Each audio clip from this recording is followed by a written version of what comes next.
Hello. What's up tonight, everyone? I'm sorry. I just made the mistake of turning on the Wizard stream for a minute while the countdown was going in. Wow, are people giving it to Wizards?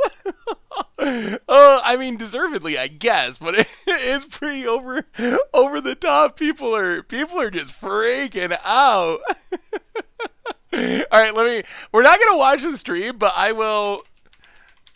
While we're doing the intro, I will see if I can just put the chat on screen, because that's the best part, is just like the people just freaking out on in the chat repeatedly. Audios, welcome to the Fishbowl. Thank you so much for your subscription. Big cheer for you. Thank you. How's everyone doing tonight? We are playing some standard tonight, and right now watching Wizards just get absolutely eviscerated by Twitch chat as they are talking about Walking Dead cards. Hey, what's up, Recall? How are you? Welcome. I ate goldfish a few times right out of the fish tank. Ooh, that does not sound tasty. As much as I love goldfish, there are a lot of caps in that chat. Oh, it's cracking me up. Anyway, enough about that. We can watch this on replay. We can go back and look at this Wizard stream on replay, because people are really giving it to him hardcore. But tonight, we are playing Standard. We are reanimating. I actually have 3 different decks I put together from the Arena deck list. They're dumping Arena deck list now. So, we have, hey, what's up, Melkazor? I kind of missed the introductions. Featherall, Gavino, Mana Mango Berry, MTG Marco, the Real Dinotron, Bear Snake, Alias Babylon, Elkazor. How is everyone doing tonight? So, we're standarding. I have 3 decks from the Arena deck list dumps, which looked interesting. One is, I don't even know, I'm calling this Reanimator. It's kind of like, I don't even know, mid-range, slightly Enchantress-y Reanimator. Like, our main reanimation spells, Geigen, probably better known as Gerudo. We're not a companion deck, though, because we got odd converted mana cost stuff in our deck. We also have Nethroi to mass reanimate. Got a few Grey Merchants, some Thasas, a little bit of this, a little bit of that going on in deck number 1. We also have what I would say is a more traditional Reanimator deck. This is not a Gerudo deck. This deck looks pretty janky if you look at the cards in the deck, but it's like straight up Reanimator. We're trying to like mill stuff over with Mire Tritons and with Mind Rack Harpies and with Acolyte of Afflictions. We have Back for Boars, we have Unbreakable Bods, and then our reanimation targets are stuff like Tree Shaker Chimera, some Thorn Mammoth. We're going hard at the Brawl decks, apparently. We're playing like all Brawl deck cards with our finishers. Tree Shaker Chimera, 8/5. All creatures got to block it when it dies, you draw cards. Thorn Mammoth does a bunch of fighting when stuff comes into play. We got some Koglas. We have some Fairies Bad Brawler. So it's kind of like fight Reanimator, like most of our big things, and even our reanimation spells, fight stuff. So we're trying to like reanimate. The Chimera had a cacophony, cacophony. Chimera. I can't even say it wrong. Chimera cacophony. Oh. Got him. The other deck I got, this deck is also kind of weird. I very much appreciate, like, I'm the biggest supporter of MDFCs in the world. Necronto and Moi Moi, welcome to the Fishbowl. Thank you so much for your subscription. Big super cheer for you. I'm the biggest supporter of MDFCs. I still think they're busted. I will say, playing 4 Onduit versions in your deck that tops out at 3 CMC, that is an ambitious use of MDFCs for sure. That is very ambitious. I'm not sure how often it's going to be cast, but this deck looked kind of cool. It's like, excuse me, it's kind of like Abzan, I guess, mid-rangey good stuff with a little bit of Reanimator synergies, like we can sack stuff to Fiend Artisan, get it back with all Perceive Oblivion thrown in. So it's Reanimator night, basically. We're starting with the Gerudo build, and then we're going from there. So we got reanimation, 4 days. If we get bored of one less, we'll just move on to the other one. Samuel, welcome to the Fishbowl. Thank you so much for your subscription. And Arclight Ninja, thank you as well. Big super cheer for you. Thank you. Chimera. The Chimera had a cacophony. So anyway, that's the plan for tonight. We're going to have some fun. However, couple of quick things to mention, and then our reminders, and then our magic. Tomorrow, bonus stream for Among Us. So if you're not interested in Among Us, that's fine. It's just like a special bonus thing. So Friday night, tomorrow night, 6 p.m., Krim is playing, and Tomer's playing, and a bunch of other people are playing. So check that out if you are interested in a goldfishy, magic-y Among Us game. And then, I don't know if you saw it on Twitter, but I've been working on a bracket of decks that have been banned in Standard over the past 4 years, and I think that next Tuesday's stream, Krim is going to play against us, and we're going to start playing the banned bracket. So that, I think, is starting Tuesday. I know Krim is, like, moving or something this week, so I want to make sure his schedule is good, but that is happening. We're going to play against Krim, go through the banned bracket. It's like Goat Magic E, and it will go up on the YouTube after, but we're going to play through it first on stream, and then I'll probably go from there to YouTube. So yeah, it will be going on the YouTube as well if you miss it. So those are the upcoming things. Am I going to kill Tomer every game? Probably. Or even better, I'm going to try to convince Tomer we're friends, and then when we go to a meeting, tell everyone that I saw him vent or something, and get him kicked out of the spaceship. So that's my actual plan, because we're friends, right?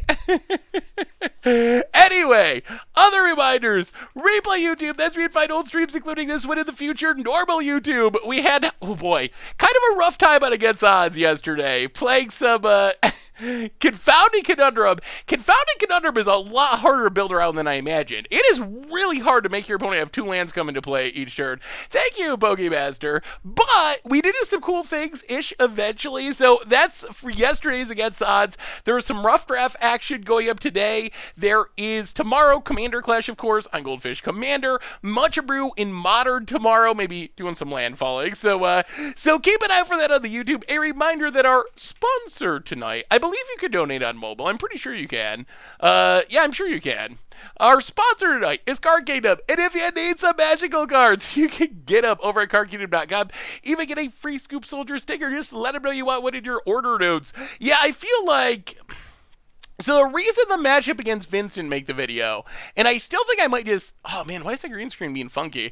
And I still think I might just put that match up somewhere. I haven't figured out exactly how to do it.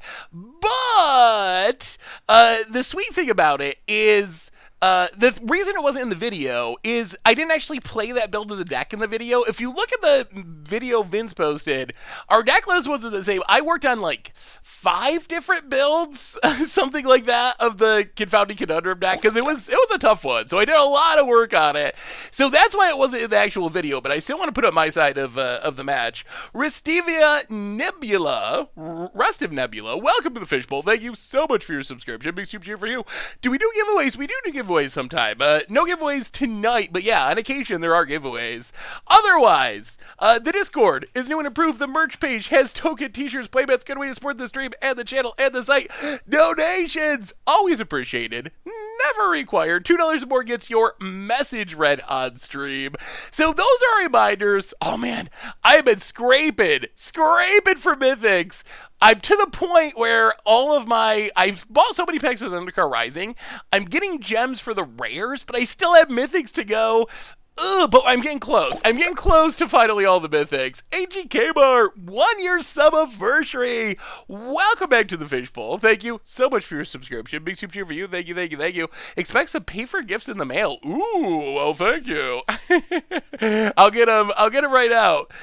Play a Yarian deck like this. Ooh, let me see, Colonel Fogfret. All right, so the deck we're starting to win today, this is Sultai mid-range, slightly Enchantressy Reanimator. So the idea of the deck, we are grinding out value. We got some land drops, extra land drops with Nessian Wander, with Dryad of the Ilse Grove. We're trying to get stuff in the graveyard somewhat using stuff like Acolyte of the Affliction. We can blink it with Thassa. The real playoff is Gyad. Probably better known as Garuda. Garuda comes into play, hopefully reanimates some stuff. We're not a combo deck, but Garuda can mill over stuff, reanimate stuff like Thassa, which can blink Garuda, which gets back more stuff, which also, because this mills form when it comes into play, fills our graveyard and eventually sets us up to to Biolante, probably better to his Deathroy, to reanimate a whole bunch of stuff, including a bunch of gray merchants, and hopefully win the game on the spot. So kind of like Sultai, mid-range, Garuda, enchantment, reanimator deck. I think that's probably the best way to describe that. Swing for 0 for the 38th month. Welcome to the Fishbowl. Thank you so much for your subscription. Big super for you. Sideboard, a little bit strange, but counters removal, counter hate, artifact enchantment hate, Witch's Vengeance is a sweeper, Spore Weaver, not really sure why we're Spore Weavering, I don't know what the plan for that is. Also the same with Atrasa, really not, I guess if we run into a counter spell deck, probably good against, like, rogues maybe, these reachy blockers seem decent there. Otherwise, like, I don't know, I'm assuming it's tech to beat rogues. Shark Typhoon, Logmere Serpent, Graveyard Hate, and a big threat. So that's deck number 1. Reanimator-ish, Enchantress, Nethroi, Garuda, a little bit of everything.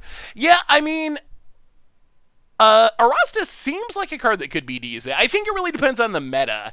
If we run into a meta at some point where there's a lot of Spellslinger decks that also don't have removal that can kill it, like don't have hard removal, then I could see it actually being pretty decent. I don't know if it works that way in our current meta, but...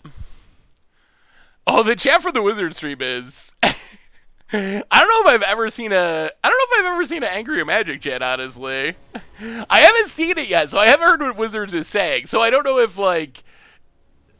Man, the green screen's really funky tonight, isn't it? Why is it so... It's, like, very obvious right there. That drives me crazy. Ugh, green screen, why? Hang on. That's gonna drive me insane. Green screen, what are you doing? Green screens are so... I think this is why some people don't use green screens, is they are really finicky, annoyingly. Oh, wait. Is that better? Maybe? Maybe better. We're gonna call it better. For now, at least. The chroma's off. My chroma's off, really? I don't think it... Can it be off? I don't think it's even possible. I think it's on. I don't know why... Why is it acting so strange? That's very, very strange.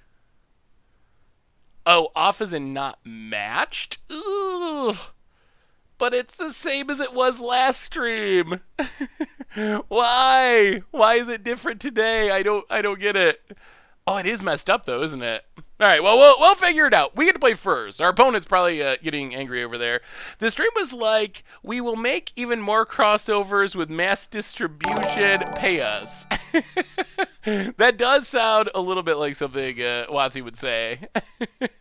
Bear Snake with a $10 donation. This is fine. We can keep this. We can put Massacre Orb on the bottom. You made my night with the Reanimator and Surprise Among Us stream. I hope you do great both streams on Bear Snake. I'm glad it made your night, and thank you so much. Definitely appreciate it. Thank you, thank you, thank you. It's fine as long as you don't lean into the camera. Ugh, that's going to be hard. I'll try. I should be able... What if I get excited and need to lean into the camera, but it messes up my face? That's so weird. I don't know what's different between yesterday and today, or like Tuesday and today. Nothing, really. Except the green screen. Yeah, I don't... Is my forehead green or something? Is it blending in with the green screen? I really don't get it. Myers Grass. Yeah, I guess we keep that. It could be a Lotus Cobra matchup because, I mean, there's a lot of those. You can look right inside my brain. Nothing has moved as far as I'm aware, unless my light's been sneaking around at night while I'm sleeping or something. I think I saw a Disney movie about that, or a kid story, but probably not real. Did I dye my forehead green? I don't think so. I don't know why my forehead's going transparent. I'm not sure. I have no idea why it's funky. What if all right, hang on. What if I just turn the green screen off? Does that make it worse or better? Oh, then it's just like a literal green screen. Hey, but my forehead is no longer see-through, so that's good. Wow. Oh, look at that color changing. Did you see that? That's got to be the issue. Huh. The magic... So what did they say on the magic stream? What was the What was the overall message? All right, we'll make it work. We'll make do. Play led. Nessian Wander, go. They cut off the stream early? Really? The stream, was it that bad that they ended up cutting it off early? That's crazy. Agonizing remorse for our opponent. Sounds like they're planning to make it a regular thing. Oh, man. Yeah, people probably not happy about that. And rightly so. Wow. This is going to be very interesting. No, did they actually? So they actually cut off the stream before you think they planned to because of the criticism? Oh, oh, they're probably not gonna like my Sunday article. I got a feeling that Wizards might not like it. Well, let's crack this. Grab a swamp. Myers Grasp, Meyer Triton. Go digging for a land. Get a swamp. Go attacking. Gonna need a Garuda at some point. Gonna need a Garuda. So are people... How are you feeling about all this stuff? It was... What's the title of the Sunday article? So the title right now, and it's possible it changes a little, but I think it's mostly set, but... the title, it's pretty simple and straightforward. If you're not happy with the state of Magic, stop giving Wizards your money. So short to the point.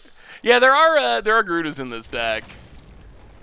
We will Fabled Passage. Uh-oh. Opponent's got the Scavenger going.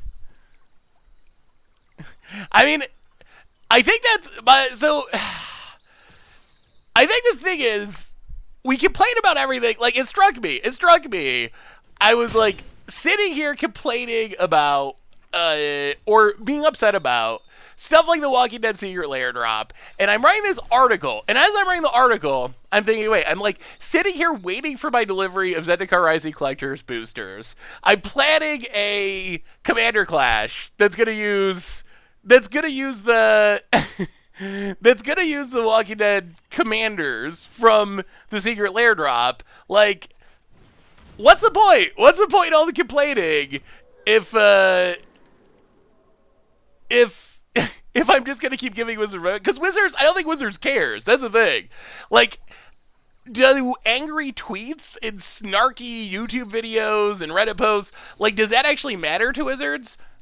No. Like, what matters to Wizards is that we, like, complain and do all that stuff, but then we still go in and pre-order the latest Mastery Pass, or we buy our booster box of Zendikar Rising or whatever. So it's not a call to boycott. I want to be very clear. I'm not saying, like, we should boycott Wizards or anything like that, but I am saying, like, all of our complaining just doesn't do anything. So if you really feel so strongly about a product or a decision, the only message that and this isn't just Wizards, but, like, a corporation in general, the only message a corporation hears is in dollars and cents. Like, that's all they hear. Like, all the rest of the stuff is just noise, and they don't even hear the noise through the big pile of money they're swimming in, like Scrooge McDuck. So they don't even hear the rest of that stuff. So I think it's just something to consider as a community member. There's not a whole lot of point to the complaining if that's all it is. Because Wizards doesn't care. They'll take the angry tweets as long as we keep buying everything. It's like yeah, I mean, Cardboard Crack definitely rings true. Do you know why they just don't do the Godzilla treatment? So, not 100%, although I would assume the answer, we've drawn a lot of lands this game, I would assume the answer to this game is, they didn't want to do reprints. They wanted to make new cards for these Walking Dead characters, so they couldn't really do it oh no! Flood of the Century, and we're actually literally dead. Okay, that doesn't count. That was a test game. We just drew only lands and got hit by a million Thoughtseize. So that's my guess, is they didn't want to do reprints. I guess what they could have done is, like, had the cards come in Commander Legends or something. Their explanation was they didn't need to. They were able to make cards that fit the characters and also made rule sets. What are the Walking Dead's cards? Like, I've seen the cards, but are they going to be Commander, Legends, or future sets? So that's kind of like the crux of my the deck sucks. After one game where we flooded out, we're already to that opinion. Oh boy. Whoa. I don't know if I've ever looked at this art before. I thought I guess I assumed this was another Mystic dispute, but it's Mystic Subdual. Interesting. That's actually kind of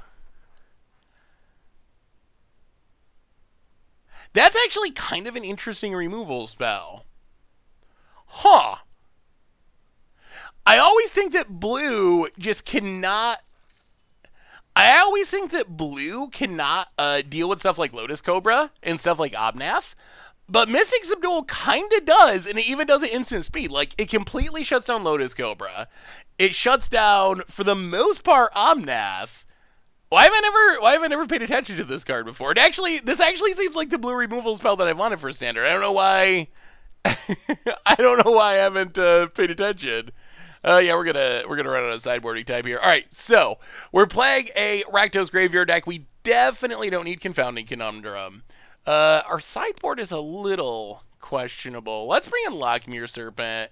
Let's bring in Heartless Act. Let's go down Gem Razor and yeah. All right, let's just try it. Let's try it like that. The problem is last time we did Grogruda. Wait, it doesn't shut down? I mean, that just says that the creature loses all abilities. So it shouldn't matter. It shouldn't matter what those abilities are. I think essentially it should just delete any text from the creature. Ooh, Biolante.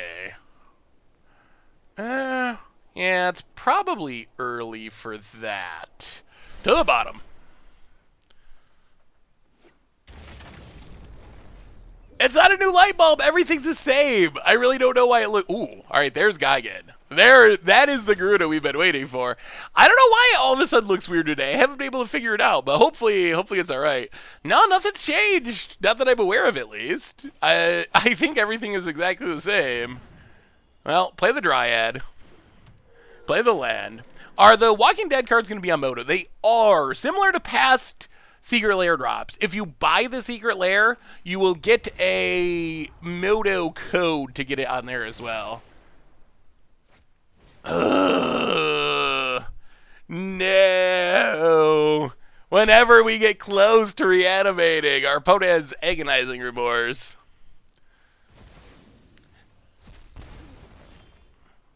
Does this kind of stuff to me all the time, Seth, which is annoying since I bald. Yeah, green screens can be finicky for some reason. I don't know why. Mine, usually it's been pretty good, but I don't know why it's acting up today.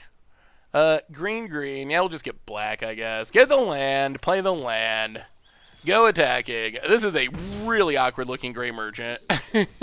Very awkward. Yeah, that was interesting that they held on to...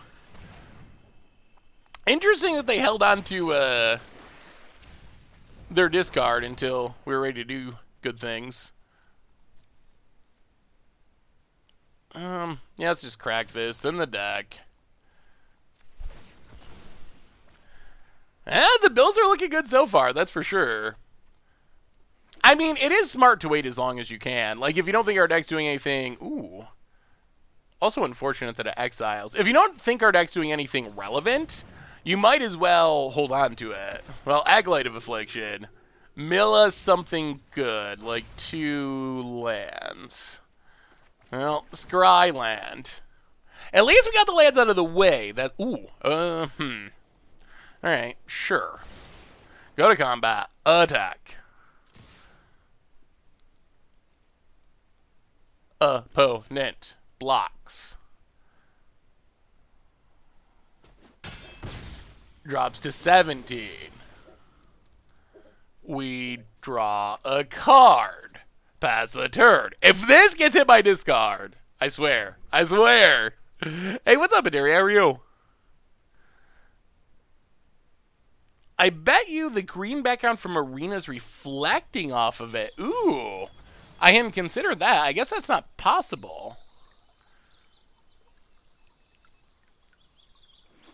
You'd try and keep the card on top, so he made you discard it.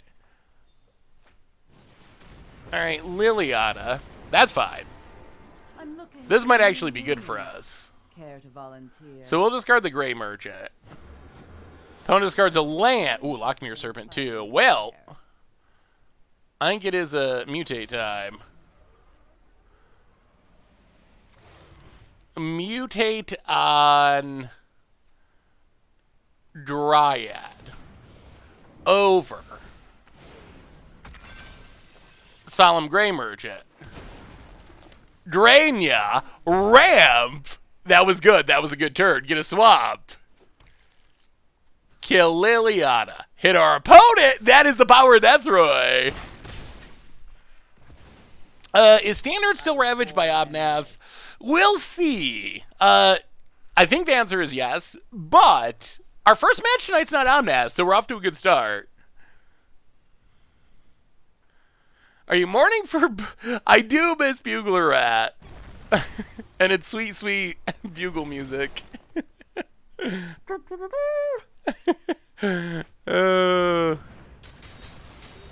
be even more powerful next. Category would crib the way they're distributing this bad, but for those who like the IP, it's a cool thing. Lots of people are upset over the lack of transparency from Wizards on the drop, but Secret Layers have always just been a, hey, it's coming out. Most of the time, it's all art, not unique cards, but Rule Zero gets to have a conversation about field bads. I think that's what people are upset about. Yeah, I think that is... I think that is the main issue, honestly. Like, I don't know... Oh, boy, another one. I don't know really anyone who is upset, or many people. I'm sure there are some people, but I don't really know... This is fine. I don't really know of many people who are upset that Secret Layers exist. Like, that's not something I've really seen, is people just, like, being mad that Secret Layers exist, period. Opponent blocks, opponent blocks. I don't know if our opponent's thinking that we could have another Nethroid, but we do. Opponent drops a 4. Well, Nethroid 2. Over. Gray Merchant, Dryad, Nethroid. And hit you down to 3. I mean, I think we're getting there. The Nethroids are good. Was looking at a deck list, was curious what you're trying to hit with Garuda. I mean, so in this deck, Garuda's kind of really just for value. There's not... This isn't a Garuda deck in the sense of, like, the old combo decks, where we're trying to just, like, Garuda win the game. This is more... Garuda's one of our best self-mill cards to fill our graveyard for other stuff like our Nethroids. We get maybe a Thassa or an Acolyte of Affliction. So it's more like Garuda value Reanimator than the old, like, companion combo decks where it's like you resolve Garuda and win the game. This is more like it's a 6/6 for 6. It probably comes along with something else. It fills our graveyard, which we want anyway, which I think makes it good enough. Supposade, welcome to the Fishbowl. Thank you so much for your subscription. Big soup cheer for you. Thank you, thank you, thank you. Forsyth said that we should expect more partnerships with other IPs in the future. He believes the game system opens doors for combining with other fandoms and IPs, and they are going to experiment with it. So, interestingly, I don't know how many of you saw this. Saba Speed, I don't know how many of you saw this. The wording on that game system, that seems very familiar to me. I don't know how many of you read the article yesterday about D&D and their crossovers that they just announced yesterday. Apparently, they're doing crossovers with, like, My Little Pony, Power Rangers, G.I. Joe, and Transformers. And that wording is very familiar because they said they were going to use the rules engine, rules system, whatever it is, of D&D. And the rules engine is what will allow them to do these, like, crossovers and have these other. I'm not 100% sure. Like, I'm not familiar enough with D&D. I don't think it was exactly like, okay, you're like doing a whatever normal D&D whatever you do, and then all of a sudden you're a Power Ranger, or if it's like separate games that are using the rules engine and the rules of D&D. And I don't really know, like, if you play D&D, how does that work? Like, let's say we're just playing D&D, and I'm like a cleric and you're a rogue, and someone else came in and was like, I don't know, I'm a Power Ranger, I'm a My Little Pony.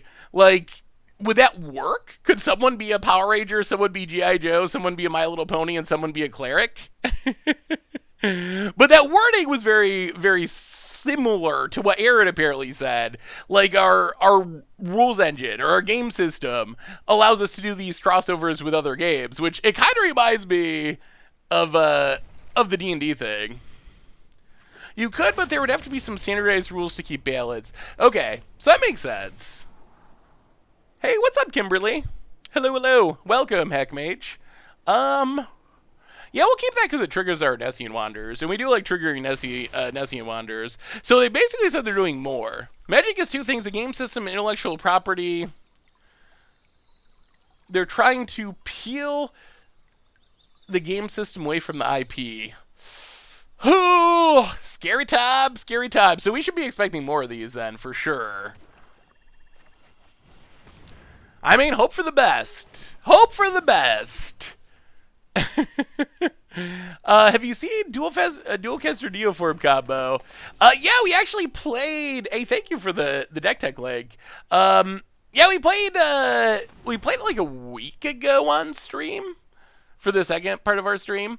Have I ever played D&D? So you can actually find from like 2 or 3 years ago now. Tomer's like huge into D&D. Tomer loves D&D. So like 2 years ago, we actually did a D&D game on the YouTube channel. I don't know if you saw it if you're new to the YouTube channel, but it was like Ixalan. There was an Ixalan adventure for D&D. And I think it was a four-part video series where we actually did the Ixalan themed D&D. So that's my experience. Has been, I think I've played twice with Tomer.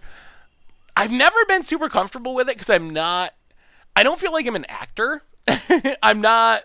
Yeah, it was not very popular on the YouTube channel, which is partly why there hasn't been more of those. Although, also partly because none of us really play D&D except Homer. But it was, I think it was the least watched series in the history of the YouTube channel. Ooh, Echolite. Well, let's just Dryad. Dig for lands. Get a Fabled Passage. Get a Forest. Fabled Passage. Fabled Passage. Go to combat attack. That's a cool little synergy. If only we had a Setesta champion. But yeah, you can find that on the YouTube if you want to. Does anyone remember the name of it? Oh, I can't remember what the series was called. I've stopped paying for paper cards since War of the Spark. I just play free-to-play in Arena, and we'll do it until they fix their design and products. Well, I mean, if that's what you feel you need to do, I definitely support you. I want to be very, I know it's talking Collective Voyage, that's what it was. I want to be very clear about the article that I was talking a little about this coming out Sunday. I'm not calling for boycotting Wizards or anything like that. I just want people to know how I think it works, and I mean how it does work. I think, yeah, that's what corporations here. So if it's not even about secret layers or anything in specific, but if you feel strongly about it, you really do have to vote with your wallet, quote unquote, or else the rest of it just really doesn't really matter. So we can Acolyte 1, 2, 3. Let's just Acolyte.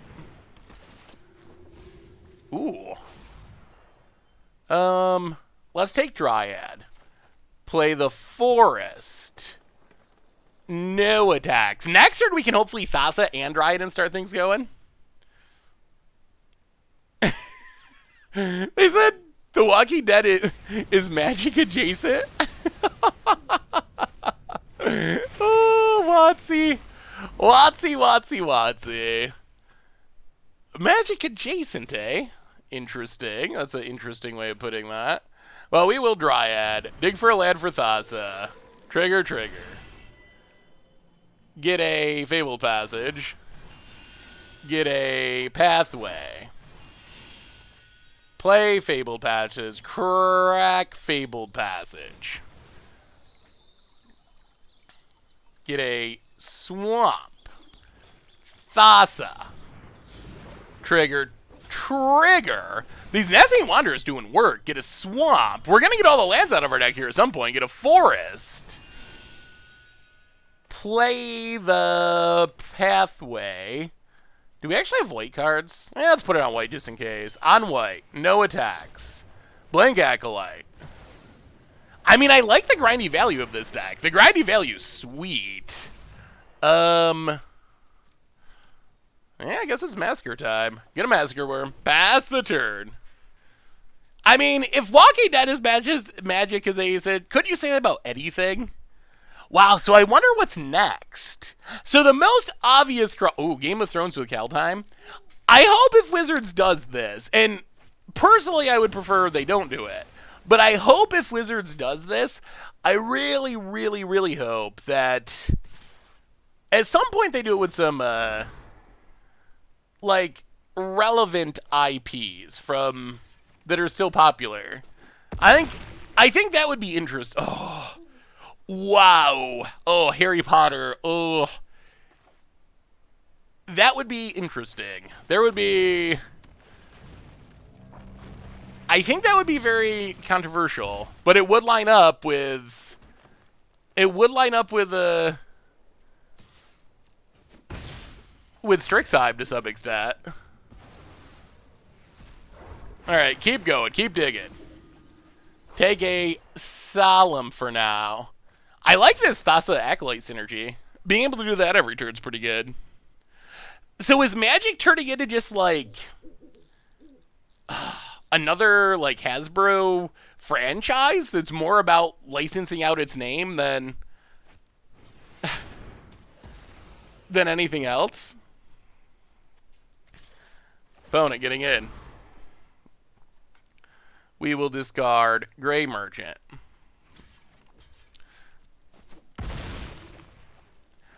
My guess is that's a bad thing.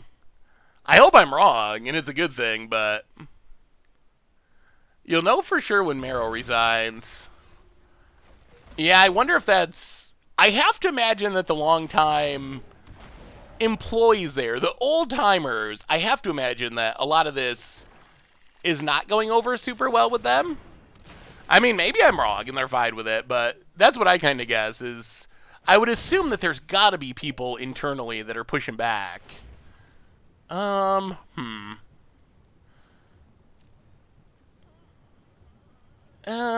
let's just Acolyte. Keep on milling. If we ever find Nethroy...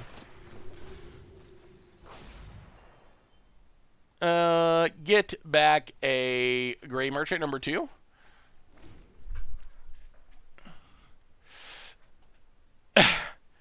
And I feel really, really, really bad for them. Like, I really do. People like Arid, people like Marrow. Not to say that they're perfect at what they do, but you know they love Magic. And you know they've been doing this a long time. And I have to imagine that, even though I can never say some of this publicly, I have to imagine that this really has to be tough on some of them. I mean, what do I... Maybe they're all on board and they're like, yeah, this is the best thing. But you got to remember, Wizards is well known for... even though we talk about how Wizards or Hasbro the corporation is all about the money, and a lot of things, like Prof just did the money grab video, like a lot of things do feel like it's all about just making as much money as possible. The opposite is true of the employees of Wizards. Like, you don't go and work at Wizards because you're trying to do the right thing financially. Because it's well known that Wizards pays below market rate. They don't they don't pay their employees well compared to other businesses in the industry. So all right, I guess we take it. So you gotta know that if you're oh yes, yes, yes. You gotta know if you're working at Wizards, you're doing it because you love Magic, not because you are doing it for the money. Because if you're doing it for the money, you wouldn't work at Wizards. You would work someplace else that pays you better. Ouch. Well, kill Liliana, hit our opponent. That was not the best Garuda I've ever seen. Wasted opportunity. Well, I guess we keep going. Garuda.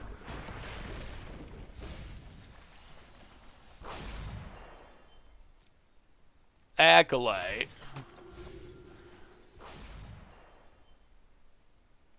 Ooh, Murderous Rider. I like that. And I think we're going to win this. I think we're going to win it. Past the turn, we got the Murderous Rider. Opponent goes to combat. Before they attack, we will murder Kroxa. And hopefully pick up the win. Oh, so what do you think? What do you think about crossover Magic? Like, discounting the accessibility issue, would sitting down to a game of Commander or Legacy and playing against a Walking Dead character, does that greatly diminish your enjoyment of Magic? Like, I don't know. Personally, I would prefer it all to be silver border. That's my personal preference. If someone plays a Glen against me in a Legacy event, I don't know. I've talked before about how, for me, for the most part, what I appreciate the most about Magic is how good the game is. And that's, like, number one for me, is just, like, the game being as good as it can possibly be.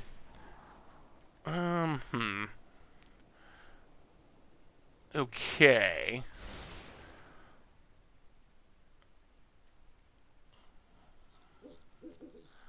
So if we attack... Alright, no attacks. Blink Ray Merchant. Gain some life. This looks like it should be a horrible Gray Merchant deck, but it's kind of working. I mean, I don't think it would ruin... I would prefer it to not be that way. And I definitely could imagine... I think there was a Cardboard Crack comic where it kind of took that to the extreme, and it was... like... Whoppers from Burger King versus all these, like, IP. Like, I think that would take away from the flavor of Magic. All right, and we got there with the reanimation. Wait, what are we getting punted for? I really... Oh, go aggro with Aza. Yeah, I guess we probably could have won there, couldn't we? Yeah, okay. Yeah. That's on me. That's on me. What are we running late for? That is a good question. Probably something unnecessary. This is a weird deck. It's fun though. I've enjoyed playing it so far in our one match. Like, what did they say? I still gotta watch this stream once we finish our stream. What did... Oh yeah, we're never gonna hardcast Nethroy. We don't want to hardcast Nethroy, at least. What yeah, I will definitely watch it. I'll watch it later. I forgot what question I was going to ask now. It's going Ral Rogues, Tuan. How are you? Uh-oh. Hello, Arena.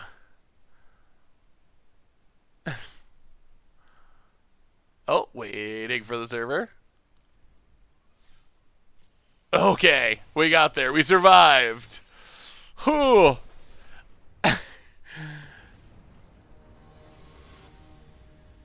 I really wish... Did they say anything about why they wouldn't do it like Godzilla cards or Silver Border? Because I really feel like that would have taken 95% of the freak out away.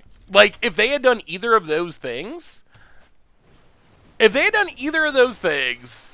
I think the freak out almost completely goes away.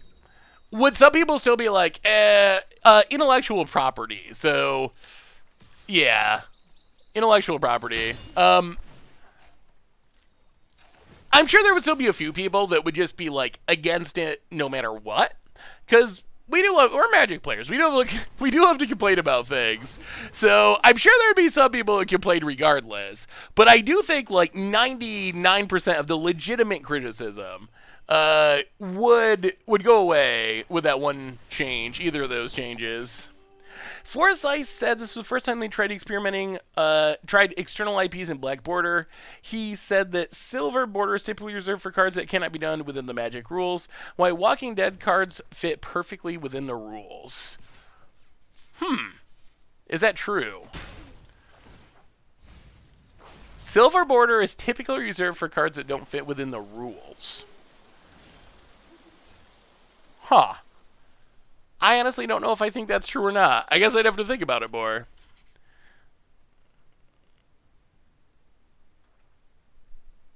They need to find a brand that already fits MTG.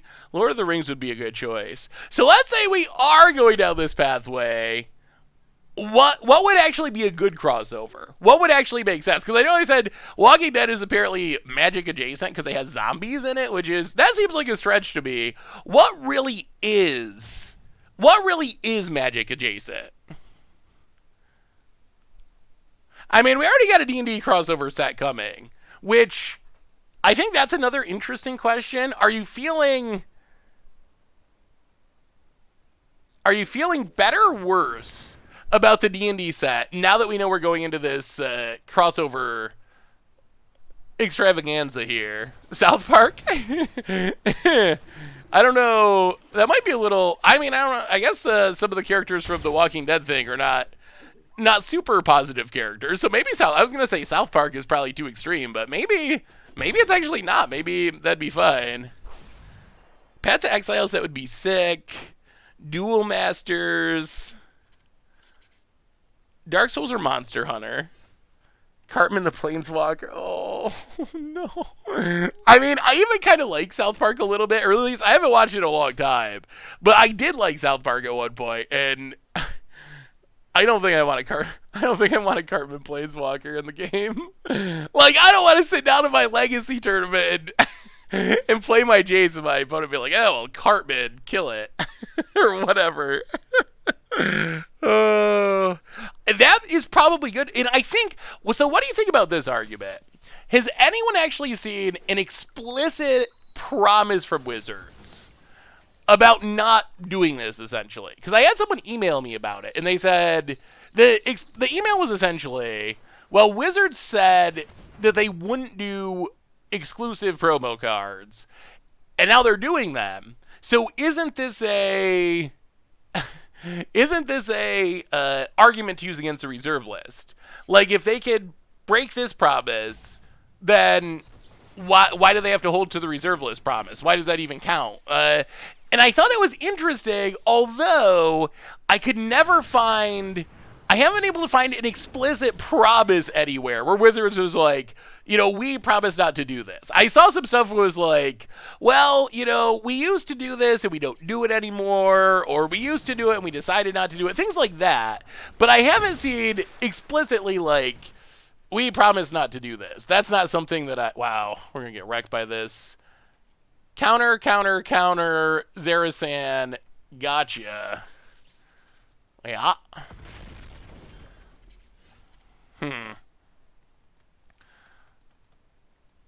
That's not good at all. Are we just dead? Probably. Oh, we're in a really bad spot, and we're even missing land drop somehow? Oh, this is... Well, we'll see if our spiders... Maybe spiders are the solution. Well, pass the turn. Mr. Foxpaws! Welcome back to the Fishbowl. Thank you for your subscription and the kind words. Big soup cheer for you. Thank you. Well, that was a good Roxanne.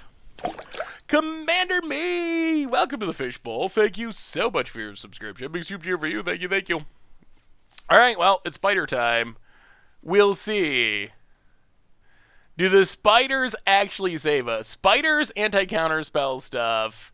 Probably a removal spell. Get rid of this one confounding conundrum in the main deck, which seems pretty bad. Get rid of Gem Razor.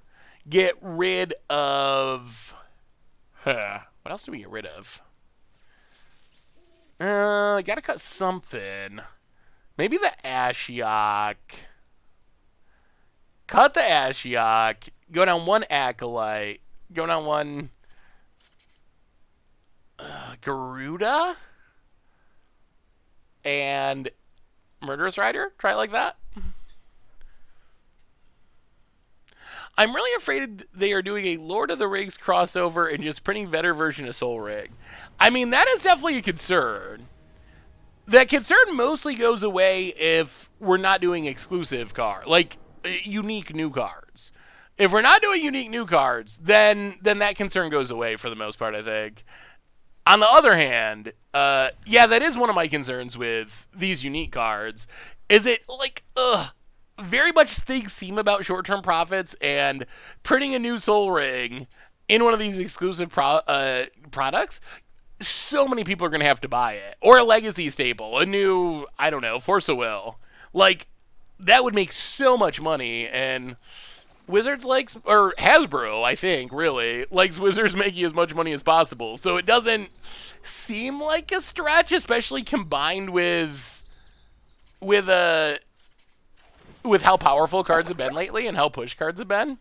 So it doesn't seem impossible to me that we get to that point. And also throw in, Wizards' track record with these cards hasn't been great. Remember when, Buy a Box promos were supposed to be just, unplayable, so they weren't a concern? And then it was, Nexus and Kenrith? How many alternate IPs do they print before something utterly broken that they didn't realize would be broken? Yeah, I mean, that is a real question, and a legitimate question, and I would guess not too many.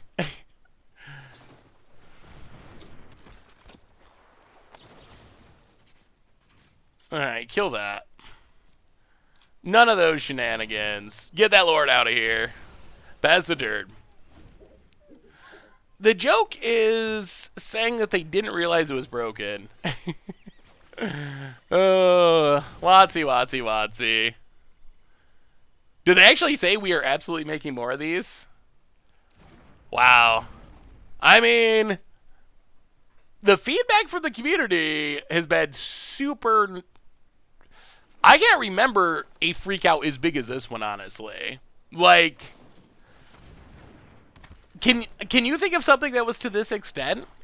I'm trying to think, we have freakouts in Magic all the time. That's not shocking, surprising. That happens. That's, to some extent, normal. Things happen, everyone gets in an uproar. But can you think of something where it's been to this level? I mean, we have freakouts all the time. The stream today was pretty over the top, though. Well, let's run out our secret anti-rogue text. Poor Webweaver.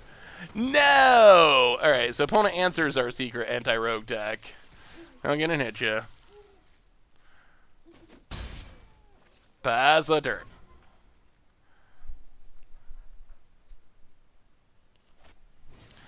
Am I crazy for thinking this isn't a big deal? So I would say yes and no.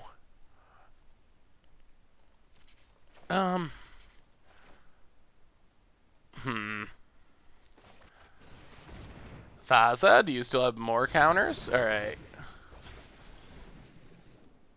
Thassa. Alright, so opponents, they're using their interaction to the best of their ability. Pass the turn. Day and Wildfire with the $2 donation. Opponent gets in, hits us, mills us.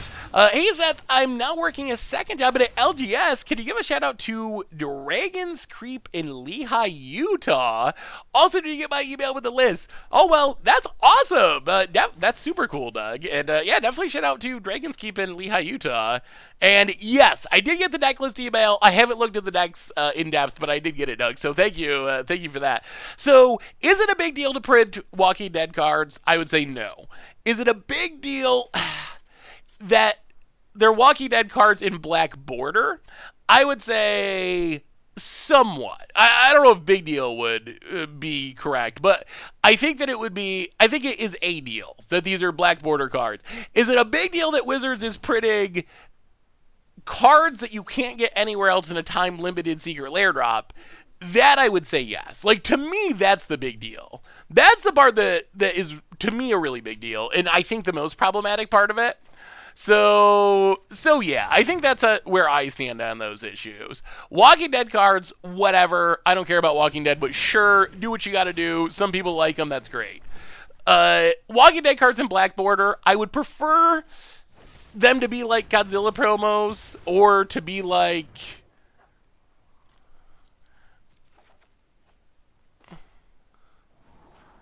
I would prefer them to be like Godzilla promos. Or prefer them to... I prefer them to be like Godzilla promos or Silver Border, but whatever. I can deal with it. But the... reprint reserve list and secret lair only. I actually think that could be a possibility. I think Wizards could be heading that direction. Like, if they're going to do this, why wouldn't they... Why wouldn't... Oh, man, I wish we were mutating this, but... If they're going to do everything they're doing now, why not just reprint the reserve list? Like, nothing is sacred. Nothing is sacred at this point, so you got to get that money however you can, and the reserve list secret lairs would generate a ridiculous amount of money.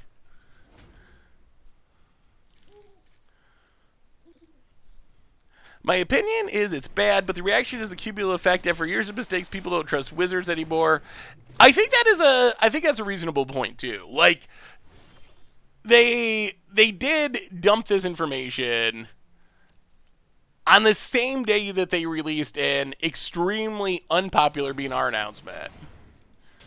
So there are multiple things happening that people are upset about, and if everything was just going along smoothly in Magic, and Wizards was like, hey, we're going to do this, I think the freakout would be less, at least to some extent. Would the freakout be non-existent?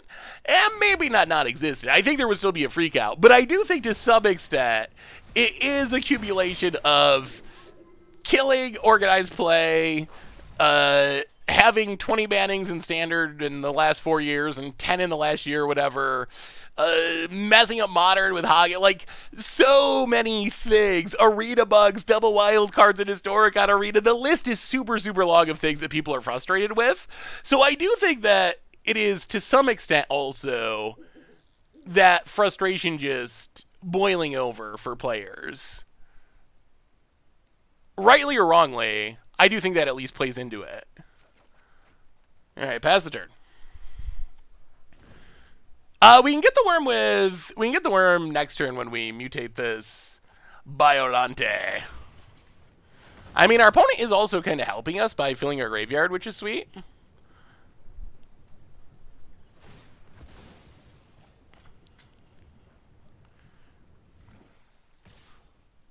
Do I ever listen to Neil Cicierga? I'm not familiar with Neil Cicieria. Oh, it is a human, isn't it? Alright, that's awkward. Oh, so much for the mutate plan. Opponent cracks, draws a card. Yeah, okay, so I guess we should have just gotten the worm. Not going to attack. Blank Acolyte.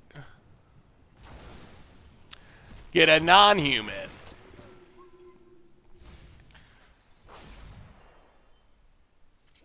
You know what, we'll just take the... How much mana do we have?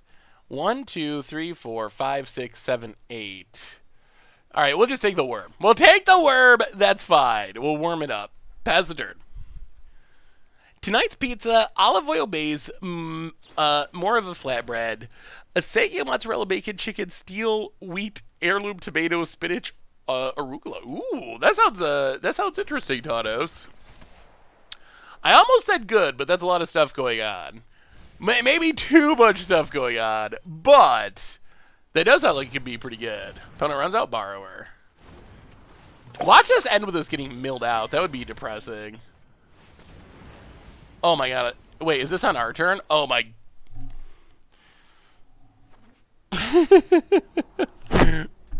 Oops. All right, punt dessert, pump me up, pump me up. Yarmod, welcome to the fishbowl. Thank you so much for your subscription. Big soup tier for you. Thank you, thank you, thank you. Sure, take the beats. Untap, worm them. Get rid of those rogues. Drain you. Play a lad. Attack you. Pass the turd. Blink Acolyte. Help our opponent mill us out. Get back a Castle Lockwaid. Next turn we're gonna mutate. Finally, and it's gonna be good. Asia Go? That definitely looks like Asia Go. I'm sure it's not pronounced like that, but that's what those words look like. Go to combat. Attack you. It does say Asia Go. Our opponent's not gonna let us. Opponent, I am very disappointed in you. We just want to kill you. No big deal. All right, Gray Merchant, drain ya. Land. Pass the turn. Blink Acolyte. We are gonna mutate one of these days, and it is going to be sweet. All right, we'll get another one. We're going to have two in case there's discard. Pass the turn. Next turn, we're mutating. We are mutating, opponent. You're not going to stop it this time. Opponent plays, okay. Oh, and our roguey friend runs away. They know the Nethroid's coming for him. Asia Go. That's how you say it, right? Captain B for the 5th month. Welcome to the fishbowl. Thank you so much for your subscription. Big soup to you for you. Thank you, thank you, thank you. Do we want to change anything else? I could see playing Mystical Dispute in this wild pile of magic cards. The downside of Spore Weave is it still just dies. Let's go 1 Spore Weave. It still just dies to most of our opponent's removal. Hey, what's up, Icy Doc? How are you? Aziago. That's not how it's spelled though, Tanos. It's definitely spelled Asia Go. Huh. Yeah, I don't think we can keep that. That's better. We will put a temple to the bottom. Yeah, this is a pretty good 6. Temple Mystery. Are they gonna mill us? I think they. Whatever. Well, All right, we're gonna leave it on top. Please mill it. Please mill it. Yes. Yeah, see, the logic is there. The pronunciation might not be, but the logic is solid. 13 months from Archburglar Lord. Welcome back to the fishbowl. Thank you so much for your subscription. Big soup here for you. Thank you, thank you, thank you. So opponent mills.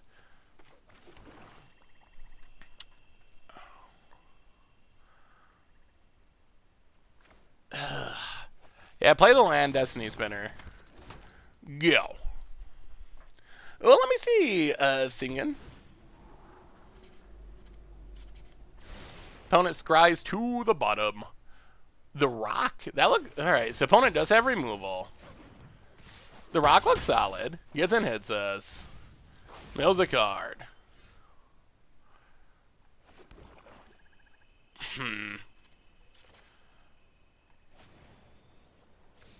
Well, kill the Wind Robber. Down to 15 past the turn. Opponent. Also, we need to check computer soon. Please contact me at Discord or Twitter when you have some time. I'm retired. I'm free when you need. Oh, are you actually retired, Tanos? Don't want Zach trick you into wasting money at SATA SSD. When did you retire? Just recently? Congratulations. Oh, come on now.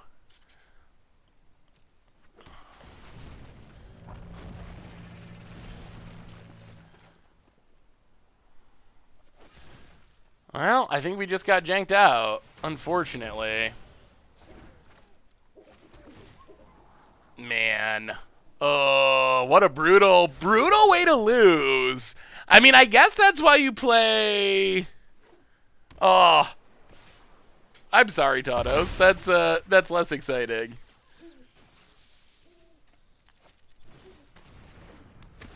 Opponent mills. So we're dead, right? I mean, yeah. All right. Well, that is the reason to play rogues. Is sometimes you just like stumble into free Zerasan wins, and our opponent managed to stumble into free Zerasan win. Actually, 2 out of 2 times. I don't actually think it's a tough, that tough of a matchup. I think our opponent just had very above average draws, or like the problem was the Zerasad. That was like 100% it. So maybe the problem is we should have played more around Zerasad. But that was both of our losses were exclusively to Zerasad. The rest of the deck, whatever. I don't think it's very problematic for our deck, but Zerasad getting a 6-drop on turn 4, that will win a lot of times. Would Tails have been main deck Lancer in this standard meta? Maybe. I guess odd math, that's good. Which country in Asia should you go to? I don't know the answer to that. I've never actually visited Asia. Any update on channel points? Not yet, Wall of Chaos. I know I've been saying soon forever, but I hope it really is soon. Alright. Tap land, Great Merchant, bottom, go. What Japanese country... what Asian country... I'm reading Japan in the chat. What Asian country would you visit? You get a free vacation to Asia. Where are you going? Taiwan was neat. Japan was great. Vietnam was okay. Rogues again, eh? Well, Dryad. The annoying part of this matchup is it is a lot of counter spells to slog through. Nighthawk Scavenger. There's one Confounded Conundrum. It does not seem great. Confounded Conundrum... I feel like Confounded Conundrum, I was very hyped for it when it was spoiled. And I'm starting to think it's the latest in a long line of failed hate cards. Like, I don't know if it's actually good at all. It might be the latest card that reads like it's supposed to be good at hating on a dominant archetype, but is actually just not anywhere near good enough to do it. That was, and it's maybe my Against the Odds experience this week that has me so down on it, but boy, it seems so easy for people to play around.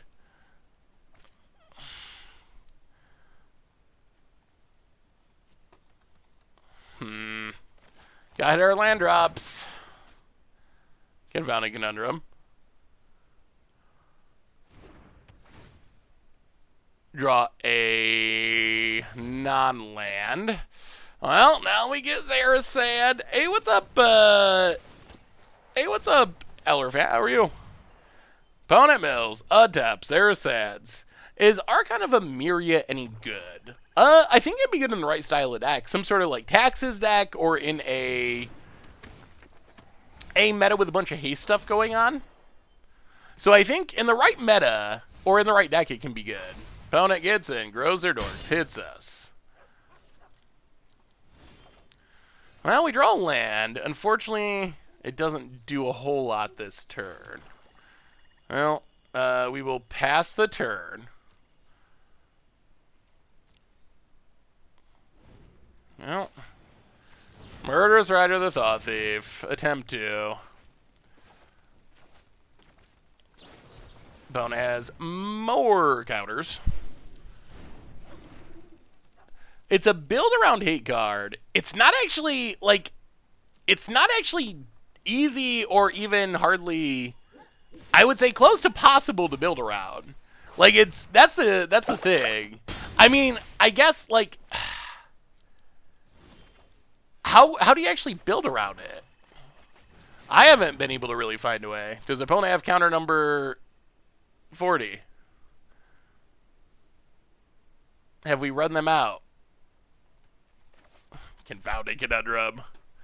Jaguar! Welcome to the Fishbowl. Thank you so much for your subscription. Big chip for you. Who are you with a glorious beard, I wonder? Well, I'm Seth, probably better known as Saffron Olive. Good to see you, Jaguar. Appreciate the resub. Thank you, thank you, thank you. Alright, Poe has a removal spell. Gets in, hits us, mills us. I mean, if they have Zarasan, then I guess we're dead. Land. Opponent. Thinking. Looking at their graveyard for some reason. Okay, that's devastating. And that looks like game. Well, maybe Rogues is not a good matchup. Maybe this deck's just bad. That's also oh, that would have been good in previous turns. Well, we'll take a Thassa, I guess. Blink.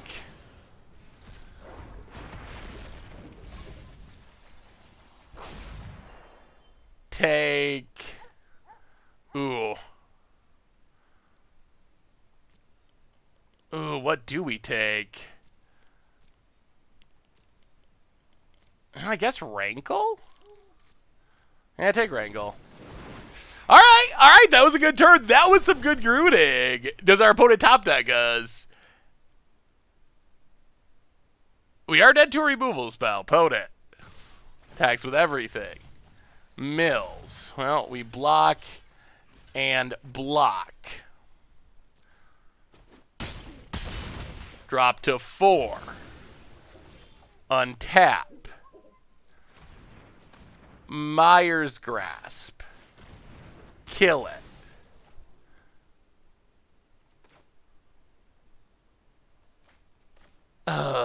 Acolyte of Affliction. Oh, opponents drew the scry counter. 2 cards to the top. Oh, boy. Hey, what's up, Devish? How are you? All right. So now we're back to probably being dead.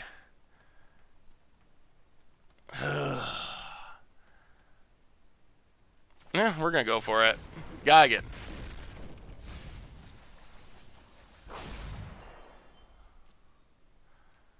Oh, that works. Okay. That has reach. That has reach. Blanket. Okay, so we did hit something to theoretically keep us alive. And Soaring Thought Thief. Okay. Okay. We're alive again. Barely. Staying alive, staying alive. Yeah, Thassa tapping just feels so unlikely to lead to us winning, though, because our opponent's right to the top. So if we go that direction, we have to mostly just pass the turn, which doesn't feel very good. Hit our opponent down to 15. Scavenging Ooze.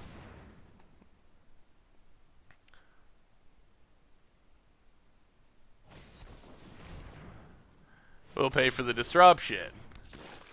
Murderous Rider. Land. How many cards? 9? Okay, okay. a little greedy, a little greedy.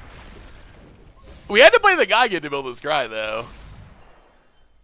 Yeah, we'll take Solemn. Sure. Last lad. Please don't mill us, opponent. Please don't mill us. Is ATO Angel of Destiny cute? Whoa, that was almost a lethal draw. Opponent. gets in.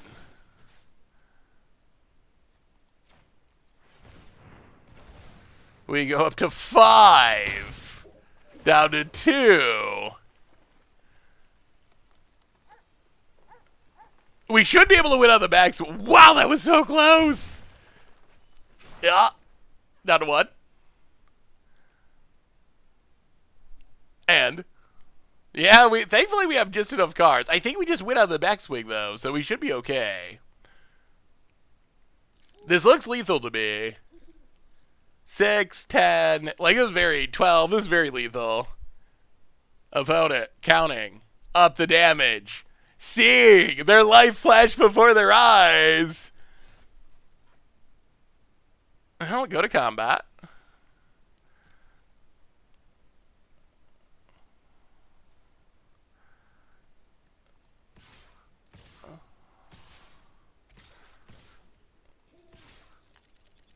And attack with everything. Milia. Opponent.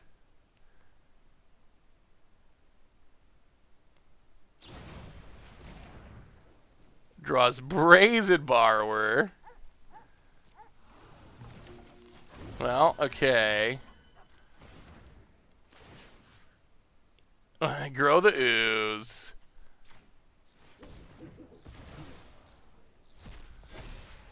Grow the Ooze.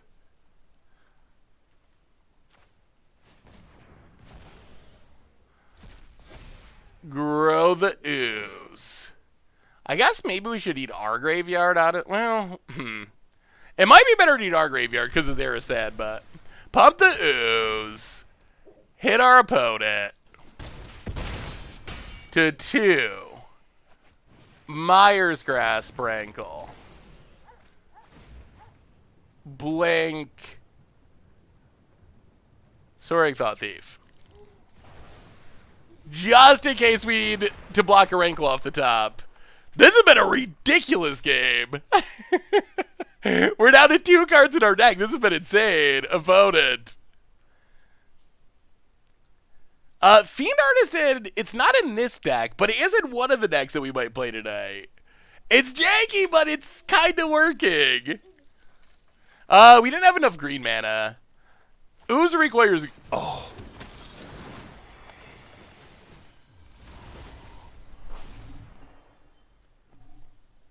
Holy top deck.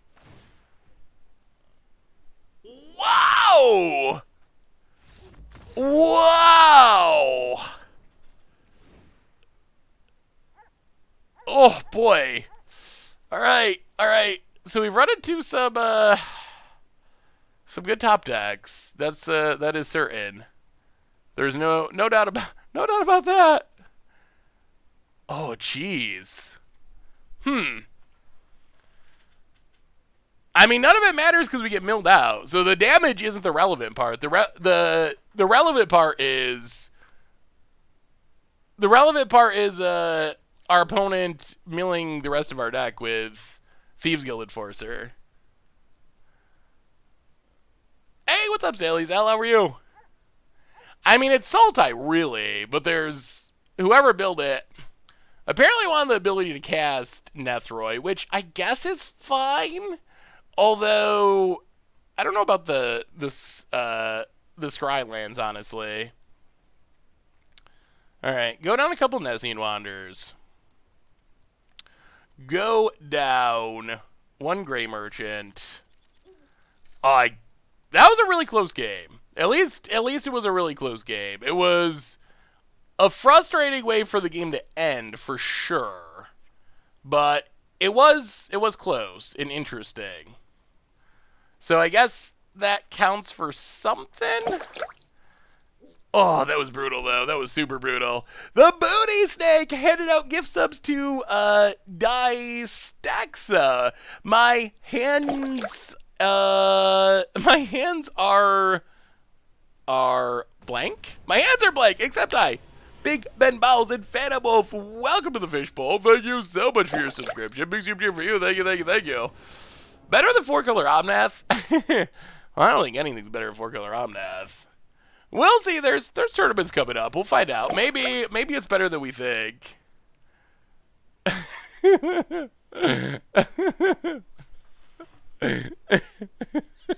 Sorry, Booty Snacks.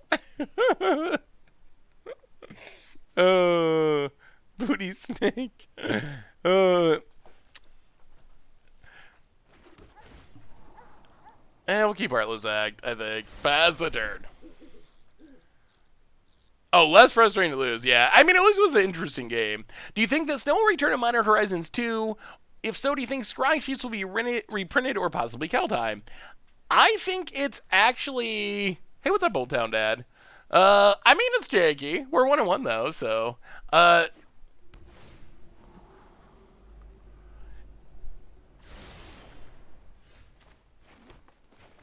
were we talking about? Oh, I think Kaldheim actually... I think it's very possible it has snow. I could see it. All bets are off these days. Wizards doesn't seem to have any fear of doing anything, so... Why not snow in Standard? And that seems like the type of setting that would be ideal for it.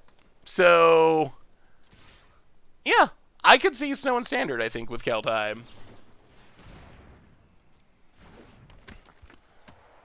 Ooh, Doc Rivers to the Sixers?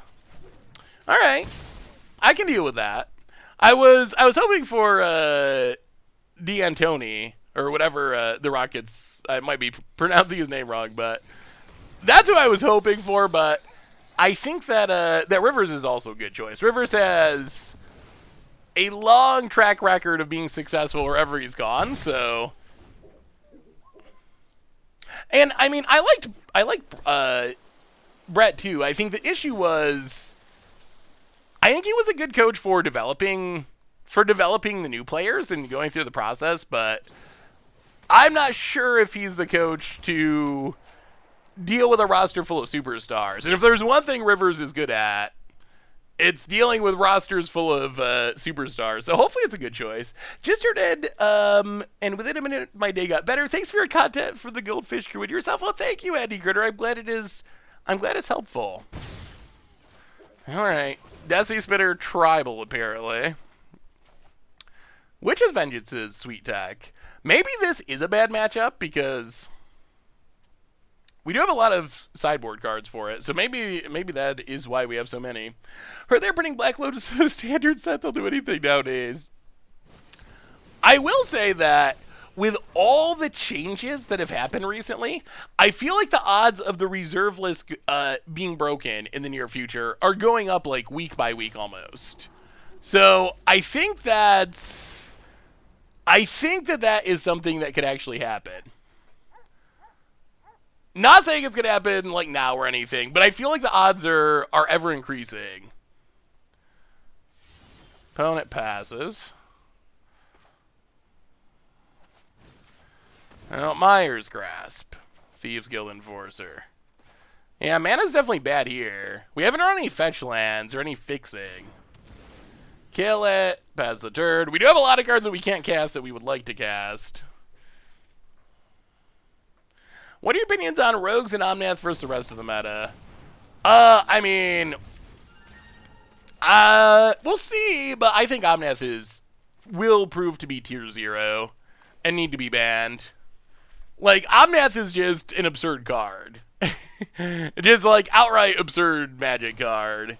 And the mana is proven to be easy enough to cast it regularly, consistently, so I mean, that's kind of what I'm thinking about Standard. I would hope that's...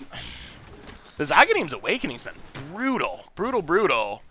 That's how our opponent janked us out last game, too, and it's looking like it might do it again. Well, alright. We will name Rogue. That was a good time to draw a Swamp. Alright. Things took a little turn for the better there. Whoo! That was good.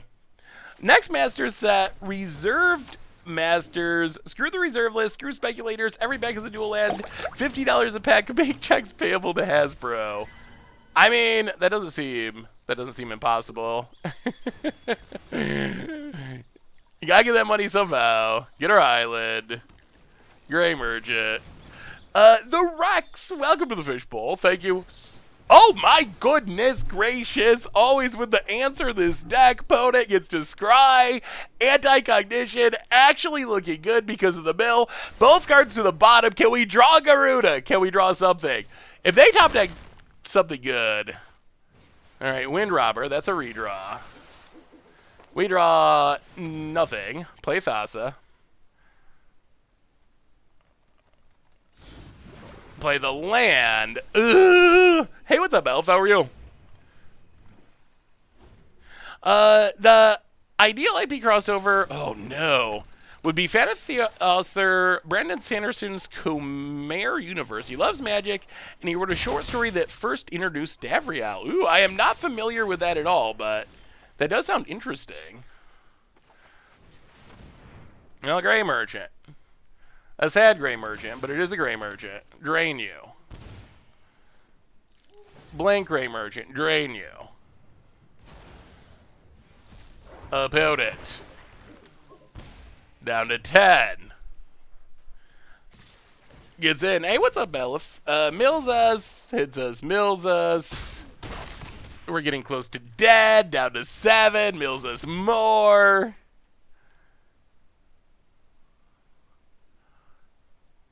Opponent.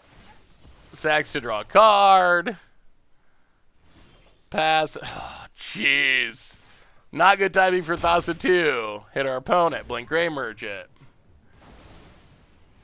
Yeah, that's a whiff. Well, maybe this deck's just bad. On the Sanderson universe, it has also been another Soaring Thought Thief. Well, tap Brazen Borrower. This Gray Merchant is not getting the job done, though. Milled and milled. Hits us to 6. If this is another interactive... Alright. I feel like, Alright, we're gonna play one more with this deck, and then we might move on. I feel like both Rogues opponents read really well, but maybe that's just how Rogues are.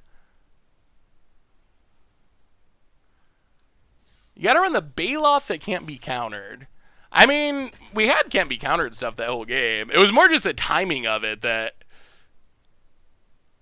I feel like it was just unfortunate running. The 1-drop Escape Spider is good against Rogues. Probably better than the spiders that are in the sideboard of this deck. That's for sure. Those spiders do not seem very good. I like the idea, like whoever built this deck, I guess I like where they were thinking as far as using spiders, but they seem pretty bad. Thassa's ability could have been utilized more frequently. It's just so expensive. Like... I think Thassa's ability is good if you got nothing else going on, but I think against 2 or 3 creatures on the battlefield, skipping your turn to tap one of them, I feel like that is usually a losing battle. Like, I feel like that usually is worse. Could almost build Spider Tribal. It's close.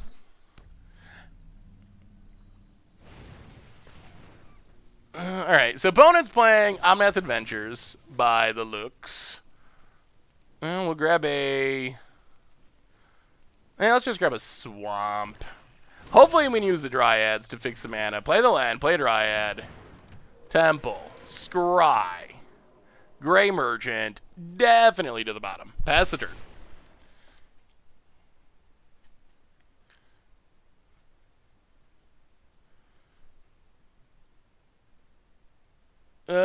There's only one Plains. There's other blue sources of mana, but there's only one basic Plains.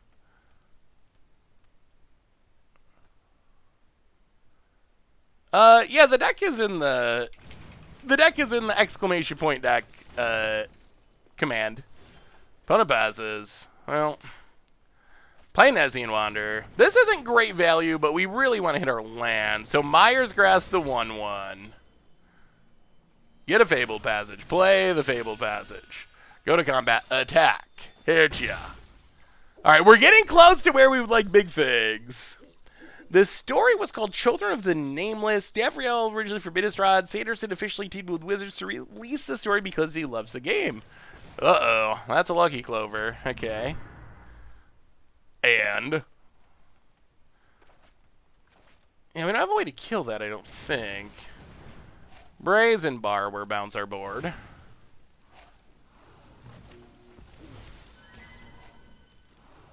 Do I miss the old days of Standard? I mean, to some extent.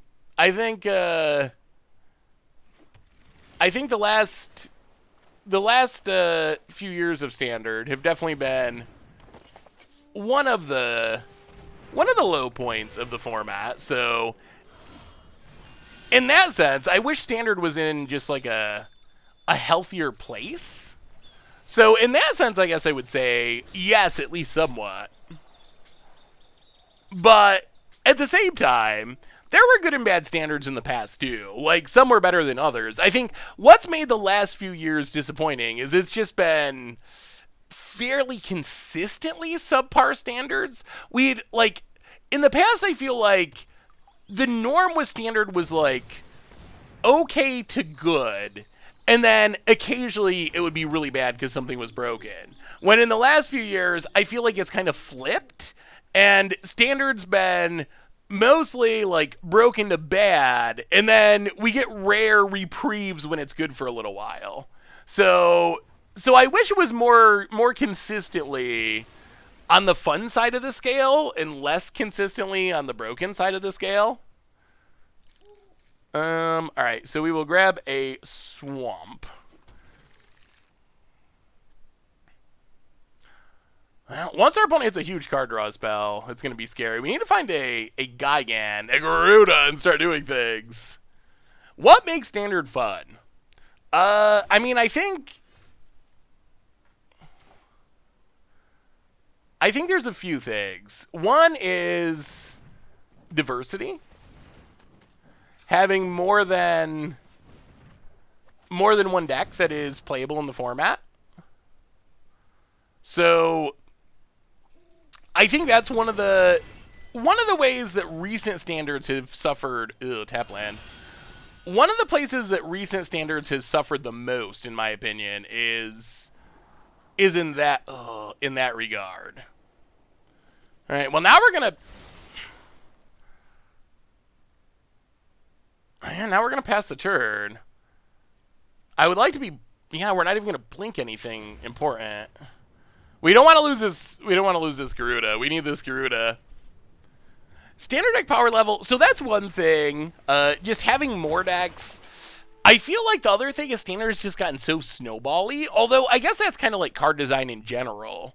But it used to be. I feel like the format was generally in a better place when the Baneslayers of the world were playable. When you had to play different cards to do different things. I think that's one of the big takeaways. Like, now the good cards just do everything. Omnath's a really good example, or Uro. They're kind of very similar in the sense that for a relatively low price, it is a card draw spell, it is a life gain spell, it is a ramp spell, and it's a finisher. They both do all of those things. In the past, you could have powerful card draw spells, and you could have powerful finishers, and you could have powerful ram spells, but those were generally, like, separated out for the most part, so you would have to play your Muldrifter to draw cards, knowing that it's a pretty small body, but then you could play your Baneslayer Angel to close out the game, stuff like that. I think some of that is what has been missing from more recent Standards. Yeah. I mean, I think I'm not the first person to think of that, for sure. Like, other people have said similar things. But I definitely agree with that line of thinking.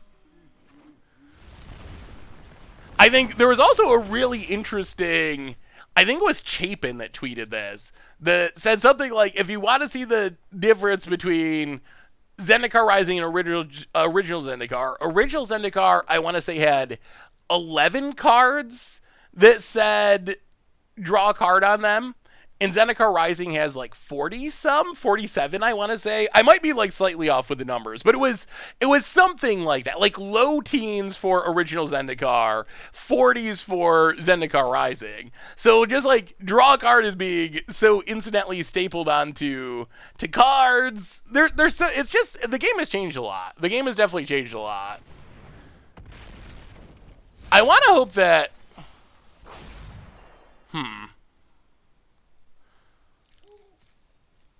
I want to hope that in the long run it's a good thing, but I'm actually not.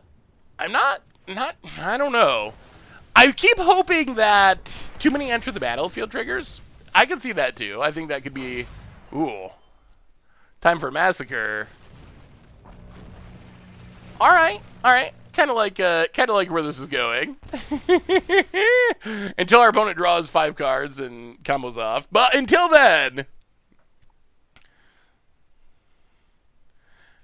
Maybe old man syndrome is the problem. What's old man syndrome?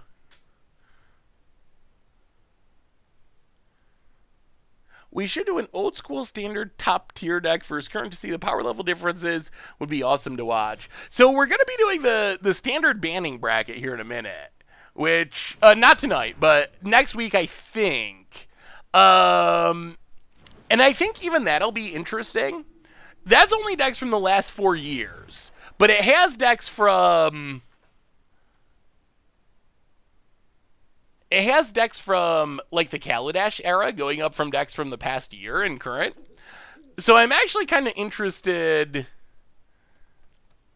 to see how that plays out and see how those decks match up. What do you have? 30 cards, opponent has 38.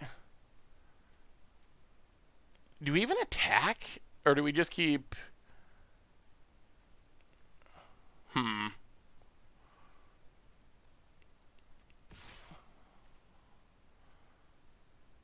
Yeah, let's attack.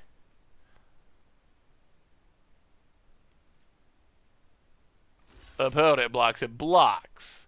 We will kill Lovestruck Beast.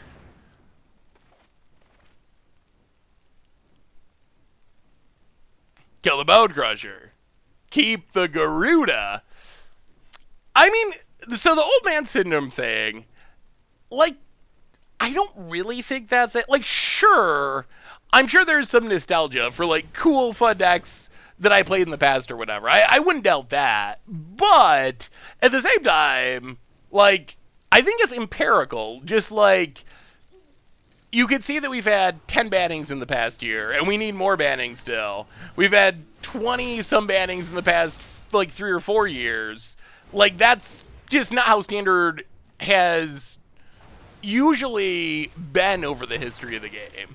Or, like, even metagame percentages. Like, we've had decks at 50 to up to 70% of the meta over the last year or two.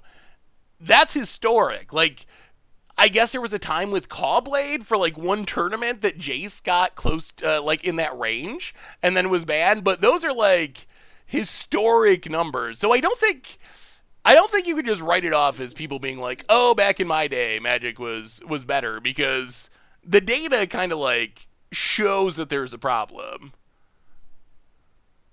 Yeah, there was, like, a standard banning 2004 for Mirrodin, 2011 for Cawblade. Those were the only standard bannings up until 2017, when we started the current trend of Bannerama. Oh, yeah, I mean, there were definitely problems with the past, and I do think it's definitely true that we do, to some extent, look back on some past standards with rose-colored glasses. Like, Siege Rhino, looking back, I think that was, and partly compared to, like, how Standard's been recently, but looking back to, like, Siege Rhino Standard, that actually looks like a really good and healthy standard. At the same time, if you were living through Siege Rhino Standard, there were lots of complaints and memes about Siege Rhino and it being too good. It's funny now because you look back at it, it was like 25% of the meta or something, and that was like broken and too good. But at the time, like people were really felt that way. So I do think we have a bit of. I do feel that that there was a bit of people looking back and maybe overrating some past formats, but yeah, Thragtusk too, and I mean there were definitely the thing that's hard is there were definitely like broken formats in the past that didn't get banned. Like Rally the Ancestors was one of them. Collected Company was one of them, but they mostly became broken like at the end of Standard rather than right at Rotation, which is another like relatively new invention to have standard being so busted right after rotation. But that had definitely happened where those decks would end up really rising up the metagame, and by the end of the format, those decks were pretty dominant to the point where people would certainly be expecting them to be banned today. Well, Fate Wishes isn't exciting, but we'll take it. Get in, hit ya. We do need to close out this game in a somewhat timely manner, or else our opponent will eventually draw their way out of this. So blink Geigen. Get it back. Mill. Whiff. Pass the turn. Wizard's philosophy of power creep is how Pokemon has been the last 5 years. Hey, what's up, Betty? How are you? I've never really played Pokemon. I've heard other people say similar things. Alright, another Bone Crusher down to 8. Untaps. Can we close out this game? What does our opponent find? Only one card in hand. And scoops it up. All right. That was good. Interesting idea for an article or video. Do research and compare the number of words per card on Zendikar Rising to an old set like original Zendikar. That would be interesting. I haven't really thought about using words per card as a metric, but that could be interesting.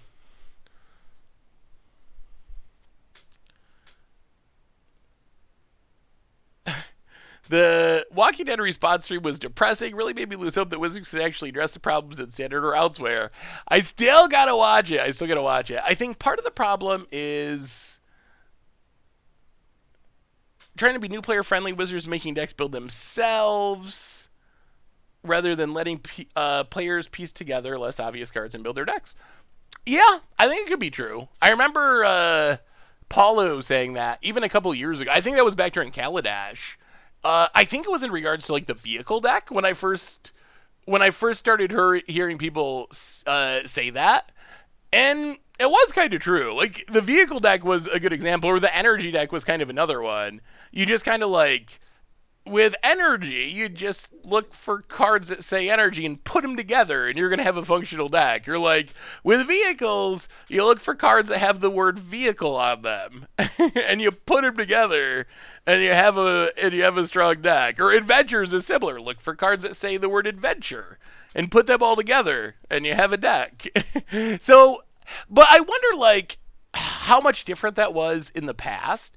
I think it definitely varies based on format, and maybe it's more of an issue today than it was at some points in the past.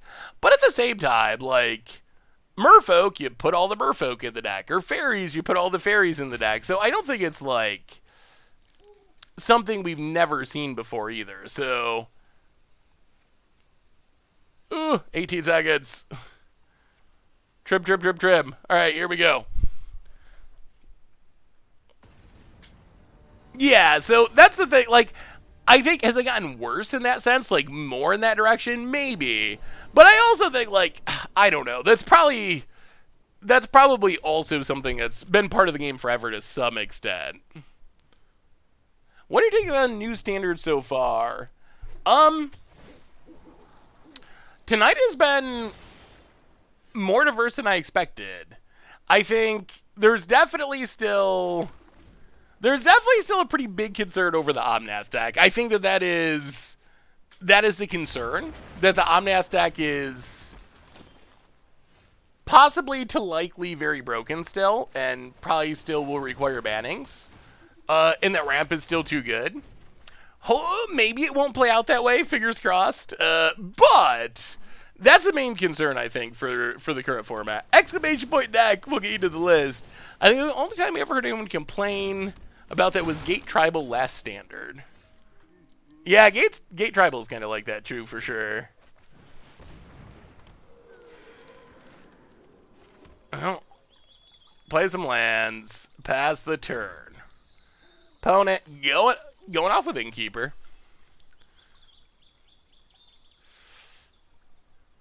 Yeah, Omnath is hard to figure out. It is. I don't always know these days what Wizards is thinking when they design some cards. That one was pretty extreme.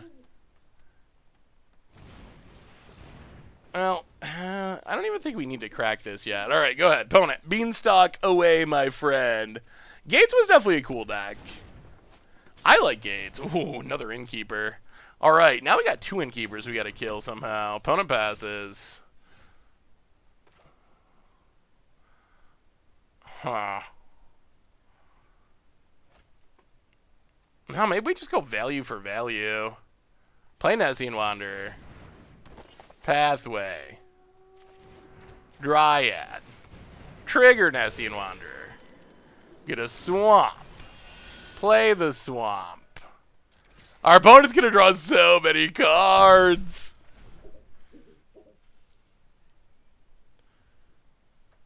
Yeah, Uro was still, like, as soon as I saw that, it was hard to believe it was, like, a real card. That was a card I was very confident as soon as I saw it that it was going to be one of the best cards in Standard. And it probably even exceeded my expectations. I thought it was going to be amazing, and it was probably even better than amazing. I mean, I guess, is evidenced by it now being banned. Alright, how do we get out of this? Opponent's building a big board. They're drawing lots of cards. I'll play Thassa.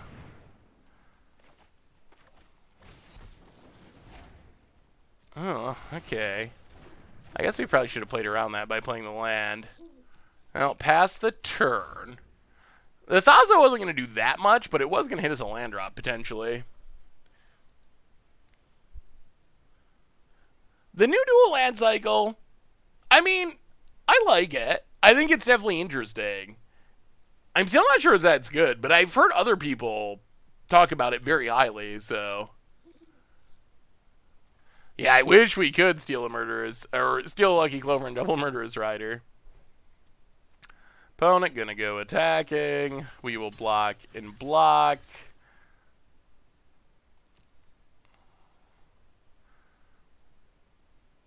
These double Innkeepers so good. I mean, this deck, looking at it, like, it is kind of just anything that says adventure. Whether or not those decks have always been around. Oh, Mystical Disputes for days. Whether or not those decks have always been around, it's certainly around now. Well, alright, Scavenging Ooze. Eat a Bone Crusher. Eat a Thassa. Eat a Dryad. Eat a Murderous Rider. And pass the turn. I mean, the Ooze is keeping us alive is. Do you think they'd be OP if they were fetchable? So I think that they would be strictly better, or they'd be better than basic lands. I guess they're not strictly better because, all right. I guess they're not strictly better because of like non-basic land hate, but I do think they'd be better than basic lands, and I believe that one of the rules, at least traditionally, of Magic design is dual lands can't be better than basic lands. So I feel like, would they be too good for gameplay? They'd be very good. Would they be too good? Probably not. They might be. They might actually be better than better than shock lands, maybe. In formats like Modern, they'd be closer at least. But yeah. So that's generally that's been the rule though of Magic. You can't just make dual lands that are better than basic lands. And you could even argue that in their current form without the basic land types, you could actually argue that they are anyway, because I thought that their rule was just not having basic land types was not enough to count. They had to have more of a drawback than that. So I think you could almost argue that these, based on their past rules, are already better than Wizards would traditionally let them be.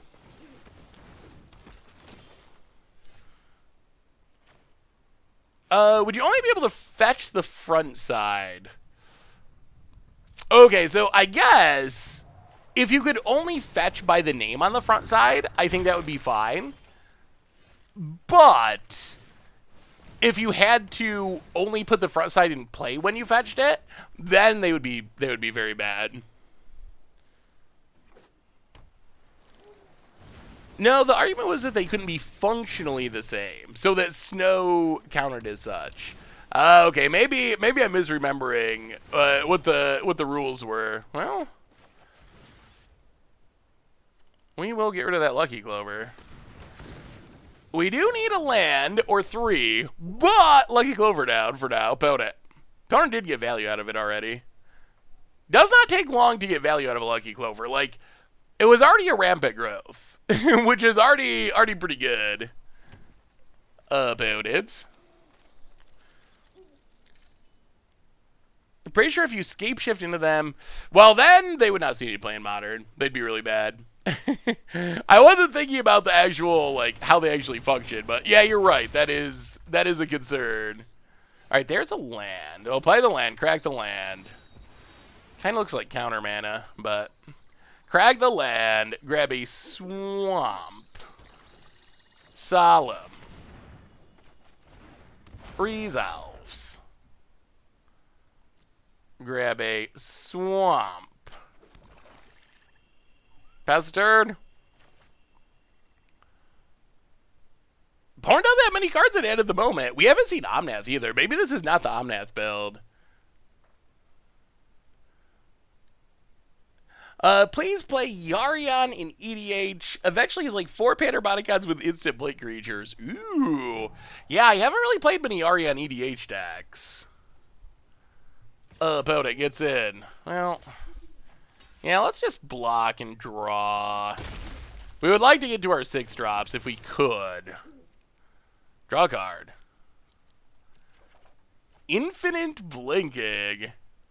That does look like the kind of deck I would enjoy playing, Colonel Frogfit, for sure. Opponent runs out a bunch of stuff. Ooh, it's a tapped land.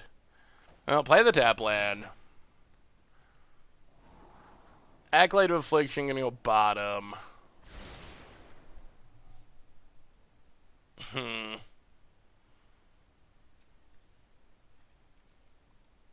Oh, do we gotta kill the 1/1? I guess we gotta kill the 1/1.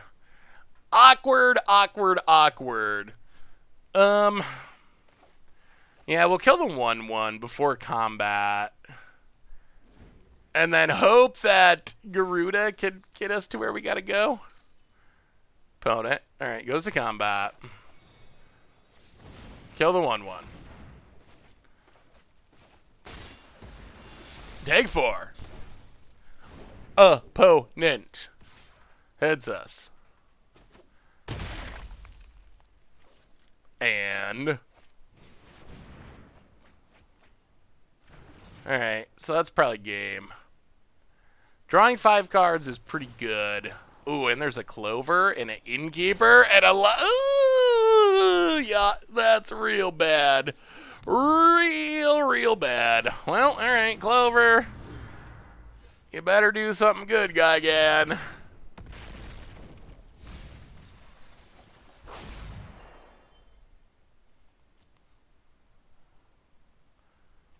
Well, I guess Lockmere Serpent is big at least, so that's something.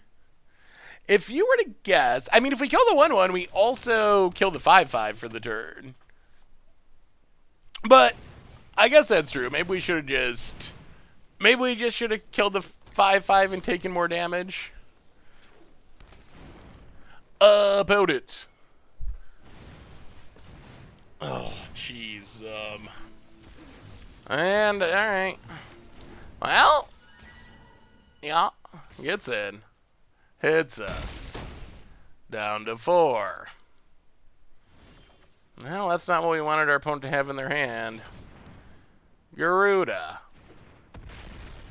Gonna need a miraculously good hit, and it is a whiff.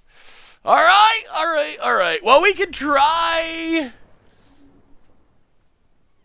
We could try the other build. Ugh.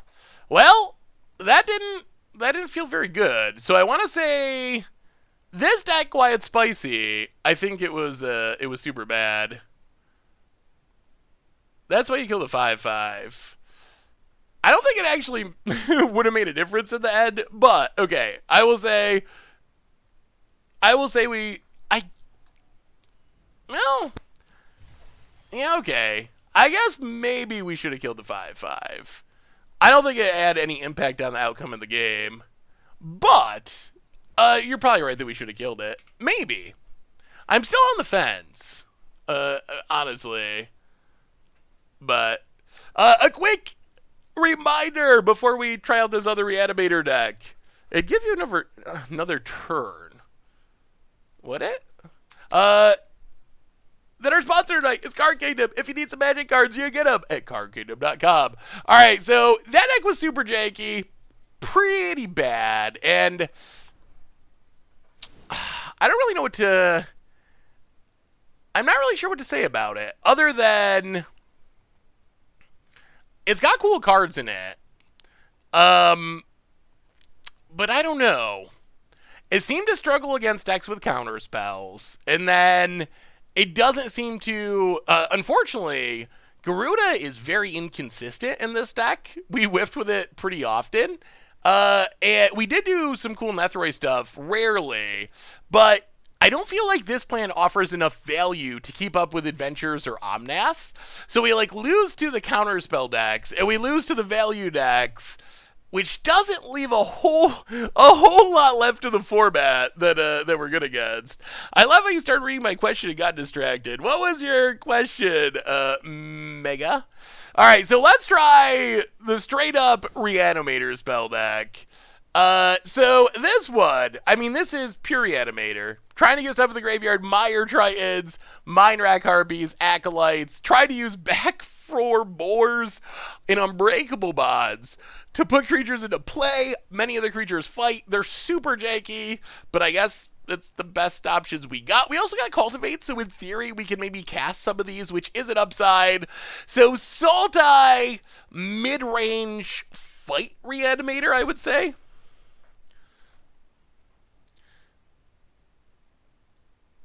Is Dragon Devotion... Oh, I actually don't know. I've just been working on some Leyline Tyrant decks. I don't really know which one I will play or if I'll play any of them. But I've just been building decks to try to figure out something for Leyline Tyrant that's sweet and is not just a... Like, the hard part is, with Leyline Tyrant, it would be very easy to just be like, hey, I played 4 copies in the Omnath deck. I put more Dryad of the Ilsigros in my Omnath deck, so I make a bunch of mana and just use it as red mana with Dryad and float it with my Leyline. So that's kind of the tricky part. Is not only do we want to do something cool with it, we also want to avoid just being, well, if we ever get stuff in the graveyard, look out, we got reanimation 4 days. Yeah, okay, Cultivate can, I guess, ramp us into Kagla. Yeah, Nyx Lotus Devotion. So the hard part about Nyx Lotus Devotion, in red that I'm realizing, is there's not a lot of good mana symbol cards. There's one double red 2-drop, and it's Snoop. So it's only cares about goblins. So that's already slightly awkward. So that's one. There's no triple red 3-drop. There is Annex, but Annex is like kind of aggressive, so it's kind of tough. Torbrand has a lot of red mana symbols, but when you have Nyx Lotus and Leyline Tyrant at 4, you can't really just play mono 4-drops, or the curve just doesn't work. So that's kind of the challenge I've run into. I'm still working on it, and I think it could be cool, but that's kind of the challenge with the Devotion build, is red is just like a relatively, I would say, weak Devotion color in Standard, because it's lacking the support pieces. Like, Fire Emancipation is sweet. That's one of the sweetest things you can do, is like Devotion, Fire Emancipation, Leyline Tyrant, sack it or have it die, and then just like, with the damage being tripled, you just kill your opponent. Like, that's super sweet. The support pieces are a little lacking, though. Did I see Weekly? I didn't get to see it. I'm going to watch it after the stream. It was going at the same time we were streaming, so I haven't got to see it yet, but I saw a tiny bit of like the chat, and it definitely looked roughed. Monkey time. Get rid of this Dorat. I mean, ooh, they have the counter. Is Walking Dead really that much worse than King Kong versus Dorat? Like, maybe we're already further down this path than we realize. I mean, we did just get our King Kong Essence scattered against a Godzilla Dragonfly, so... Oh, excuse me. Alright, opponent. Hits us again, down to 6. Well, we gotta do this. If they have another counter, then... Yeah, got us. Well, we'll choose even. Land tapped. Pass the turn. Opponent. Alright, the threats just keep coming. Brazen Borrower. For some reason, our Cacophonous Chimera doesn't have reach. If it can shake a tree, shouldn't it be able to reach? Opponent gets and hits us, and I think we're dead. Yeah, well, that was a good aggressive game for our opponent.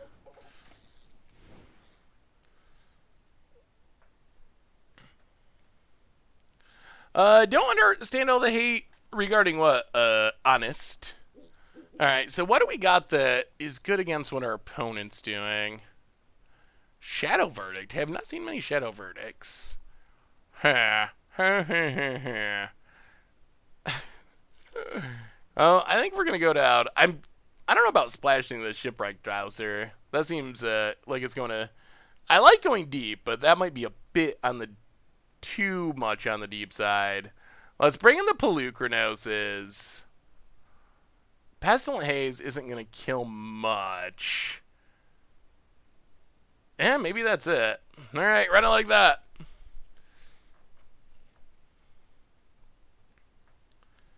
They said they'll reprint them as regular cards, though, so they'll be around at some point.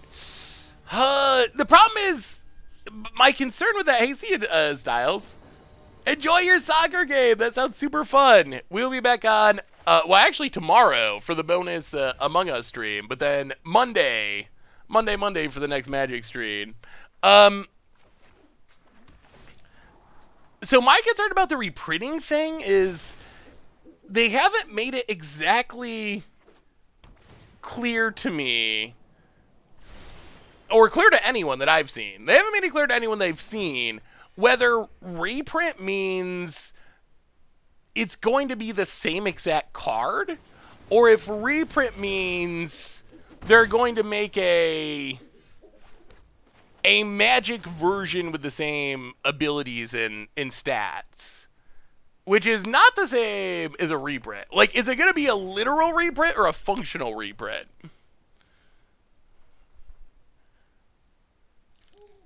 Mara just made it crystal clear that they'd be the same exact card. Okay. Wow. So that means... That's interesting. So if it's the same exact card, that means it's got to have the same name, right? So we would actually, so we could open core set 2021 and it would, or 2023 and it would have Glenn in it, or whatever, something, whatever it happens to be at the time. Well, I guess it's Gargaroth time. Till gets bounced by a brazen borrower and makes us sad. Did we call it? Did we break it? But if it's a magic reskin, then can't you play both in the deck? Like, that's the other thing. Or like, would they do it like reverse Godzilla? So the real name is Glenn, and then they would give it a magic name?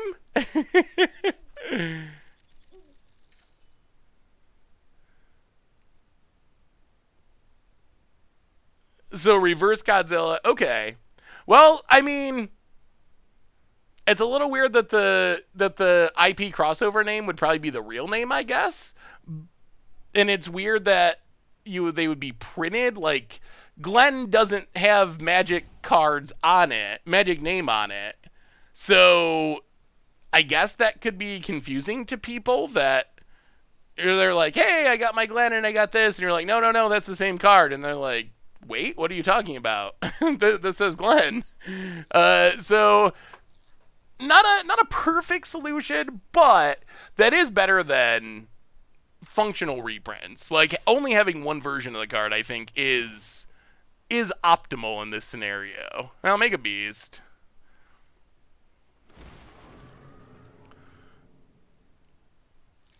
Opponent takes Gargaroth beats.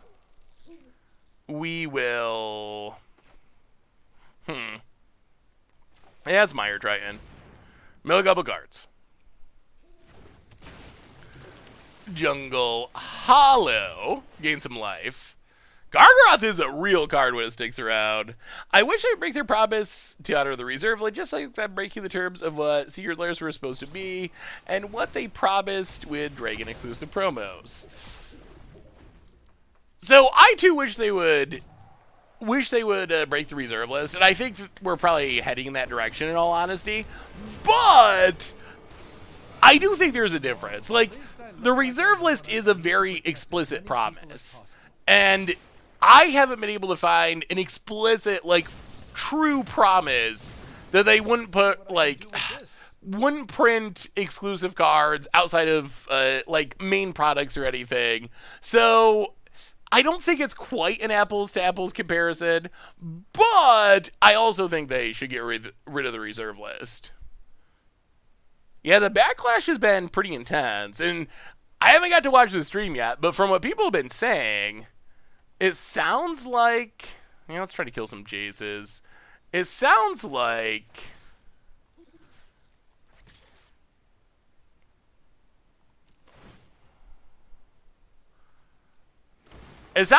Wizards hasn't really responded positively to the feedback.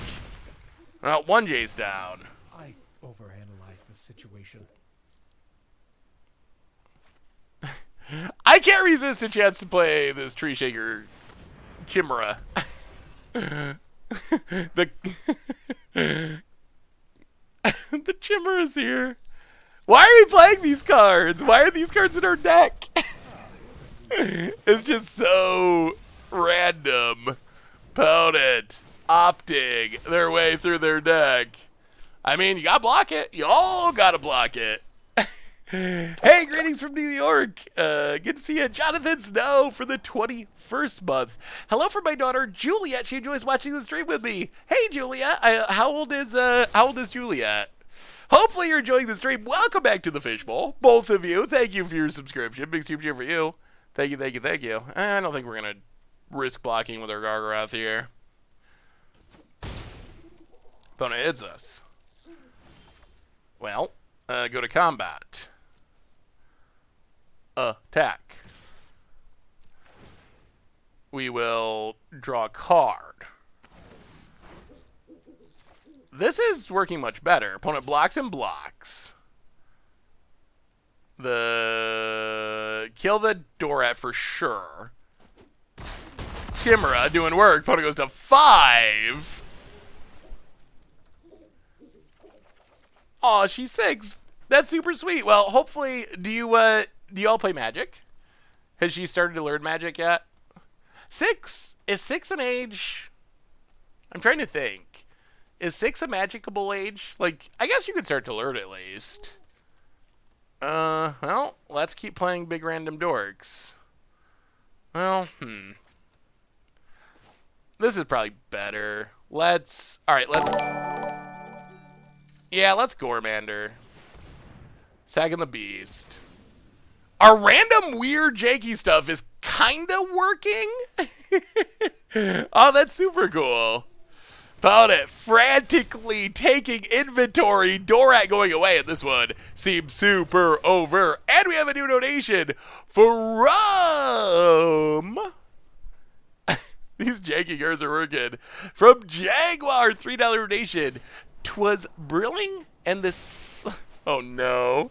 Oh, no, are you gonna make me, are you gonna make me read a poem?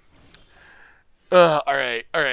Jaguar with the $3 donation. 'Twas brilling, and the slithy troves did Gyre and Gimble of the Wabe almise me were the Borbergroves, and the month race outgrab. Beware the Jabberwock, my son. The jaws that bite, the claws that catch. Beware the Jube bird and shun. The Firmerus Bandersnatch. How many words did I get wrong in that? Probably many. Thank you, I think, for the donation, maybe. 'Twas brilling, and the slithy... Is that... I think it's my... Okay, troves, okay. 'Twas brilling, and the slithy troves did Gyre and Grimble of the Wabe, and mibes me were the Borogroves, and the month wrath outgrabe. Beware the Jabberwock, my son. The jaws that bite, the claws that scratch. Beware the Jub birded shun. The Firmerus Bandersnatch. All right, I think we're getting there. We're getting closer. I don't know why I keep saying Jabberwocky. I think it's because that's Logan's. I think that's Logan Nettles' moto name. Jabberwocky is like a very famous Magic Online player. Reed Duke's cousin, something like that. All right, on to game number 3. Most of those words were not real, though, right? How many of those words were real? No, many of those seem to be made up. I mean, some of them were real, but not all of them. Is Lewis Carroll, is it from... It's not from Alice in Wonderland, is it? Is it just a poem? My theory is that Seth mispronounces words for content. I mean, hey, thank you, Milluck. All words are made up. That's true. I actually agree with that. All words are made up. So through the Looking Glass. Okay. Yeah. That makes sense. We'll keep the land. Can you watch the MTG VOD on stream to have a laugh with us? Maybe? Would you rather watch the Wizard stream or finish playing Magic? I think that's our choice. I don't know what would be better. I'm sure I'm missing all kinds of drama as a result of the stream. Since I never get on Twitter during the stream. I avoid that on purpose, but I assume that there's a freak out happening at the moment. I would guess. Oh, opponent with the 2 Dorats. I'll get and hit you.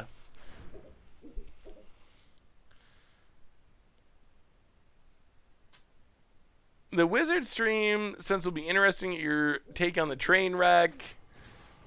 Wow, most people are saying stream, actually. Well, I mean, if that's what y'all want to do. In regards to your band standard deck gauntlet, would you say 4-color or Teamer Reclamation is the best version? So I think it's hard to say overall, but I think that Teamer was. I think that Teamer has been really good. I mean, double Dorat, just that's what this deck wants.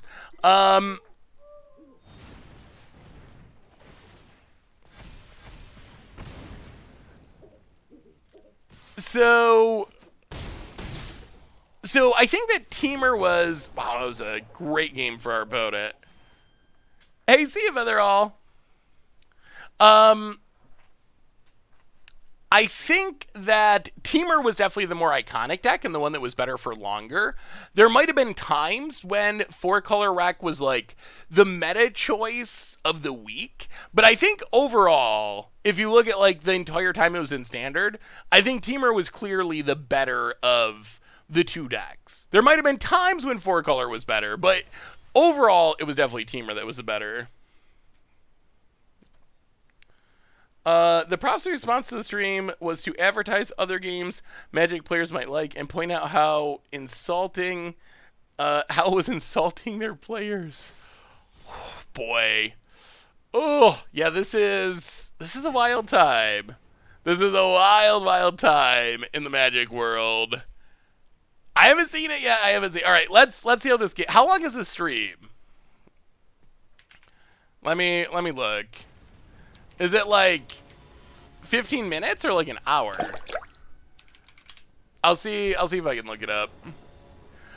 Jarex, welcome to the Fishbowl. Thank you so much for your subscription. Big super cheer for you. Thank you.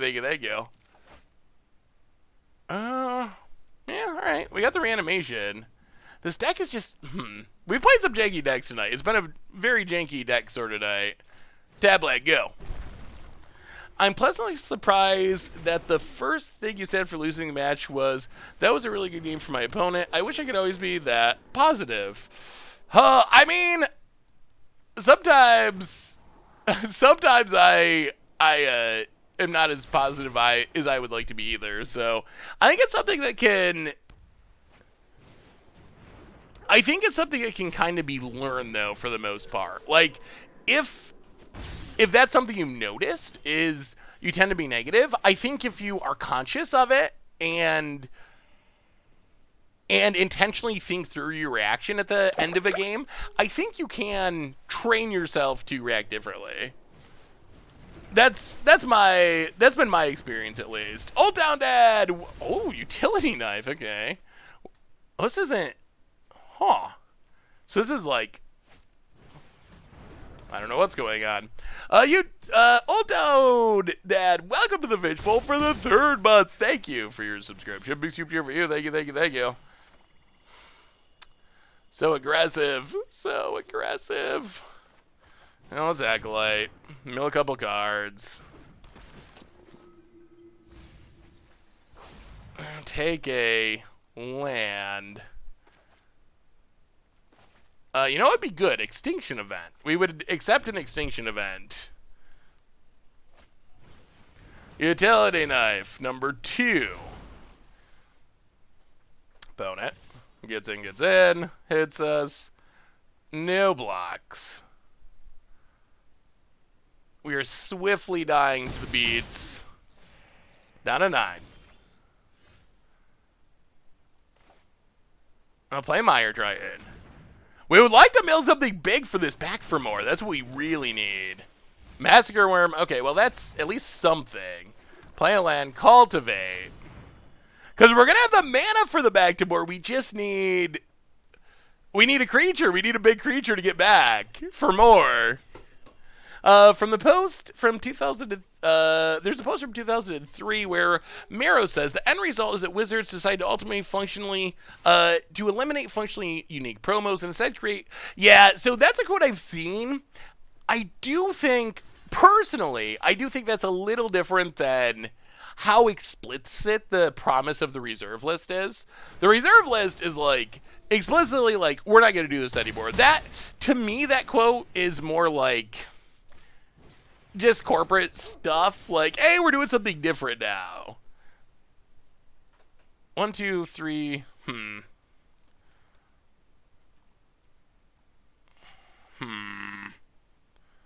Well, back for more. A Meyer Triton. Got him. Get back that 2-drop.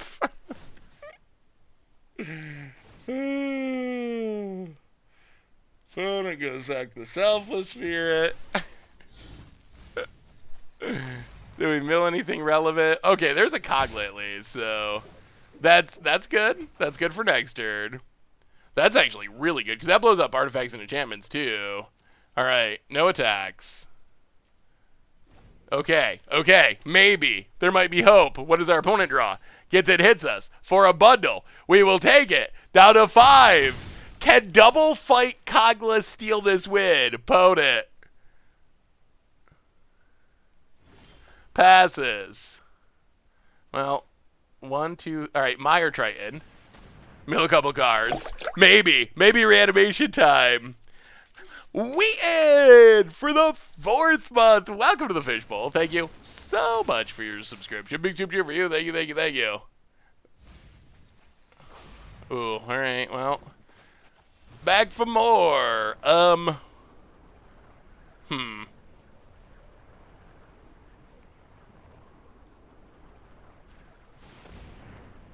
Kogla. Fight you. I think we fight the same one because we do want our Kogla to live. Alright, feed of resistance. Pro green. Well, pass the turn. Opponent's got all the protections. Elf handing out the gift sub to Lesdenic. Welcome to the Fishbowl. Thank you so much for your subscription. Big super cheer for you. Opponent is up to 47 life, which is ridiculous. Attacks. We Meyer Triton block.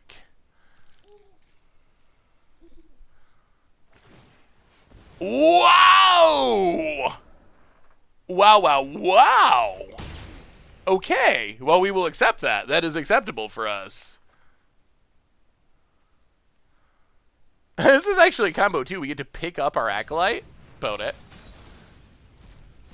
Sure. Ooh, another one. Well, get it with Kogla. Blow him up. Karametra's Blessing.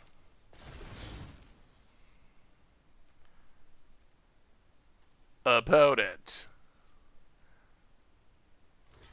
Blocks. Well, pick up Acolyte.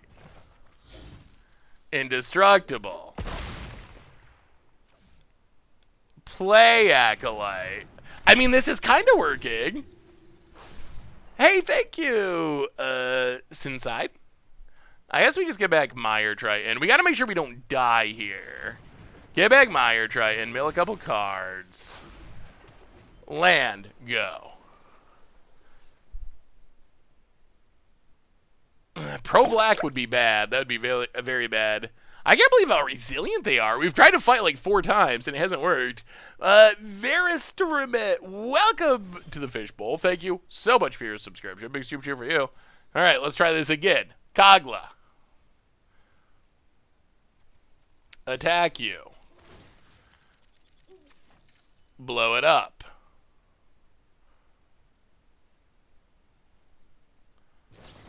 Oh, come on now. Come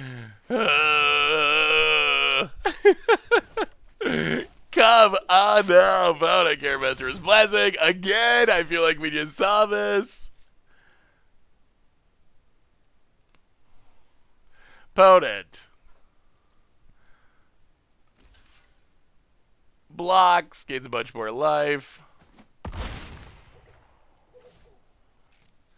Alright. Pass the turn. We might just get back Gormander and put an end to this. Once and for all, put an end to these shenanigans. Yeah, I'll update the deck list real quick.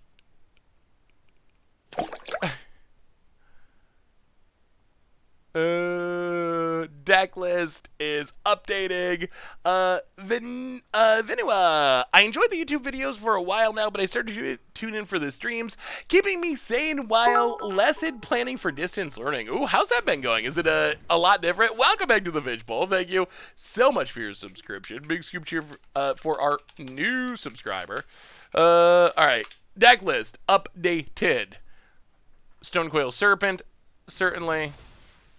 Opponent. Well, we're back for more. Thorn Mammoth. Fight you. Fight you.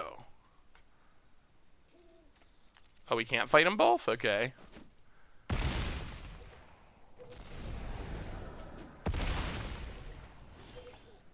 Well, go to combat. Attack ya. Blow up a utility knife. Hit ya. Acolyte of Affliction. Gets back a Thorn Mammoth. Acolyte of Affliction. Gets back a Fairy's Pen Brawler. Alright, the fight's on. It's a brawl. It's a brawl. Oh, so we could have done the... Okay, so we just need to do it the opposite direction. Go to combat, attack, you blow up your utility knife. Opponent. Takes it. Play a land. Pick up Acolyte. I actually like this Acolyte Kogla combo. That's pretty sweet. Mill a couple cards. Get back a Shipwreck Dowser. Play the Harpy. And opponent, done, done, done, done, done. That's actually a really sweet synergy. Being able to Kogla back the Eternal Witness is super sweet. Alright, sometimes King Kong is enough. Well, opponent probably doesn't want to play against Shadow Verdict, I would say. That gets around, I think, all of their stuff that they have to protect their creatures. Pelucranos probably okay at least. Pestilent Haze, I mean, that's probably worth it too. A little bit more hit or miss, but probably still worth it. Actually, let's go 2. Go down a Dowser. Go down a Dowser. Go down an Unbreakable Bod. Go 1 Pelucranos. Go down the Chimera. Hey, what's up, Grateful Dead? How are you? It is pretty janky, but it seems to be at least, like, kind of working. How many lands do we have? 26 plus 2. Alright, we'll go down a Jungle Hollow. Oh, this is a very budget mana base, isn't it? Why none of the kicker reanimate vampires? Definitely could be worth considering. I think that's a good question.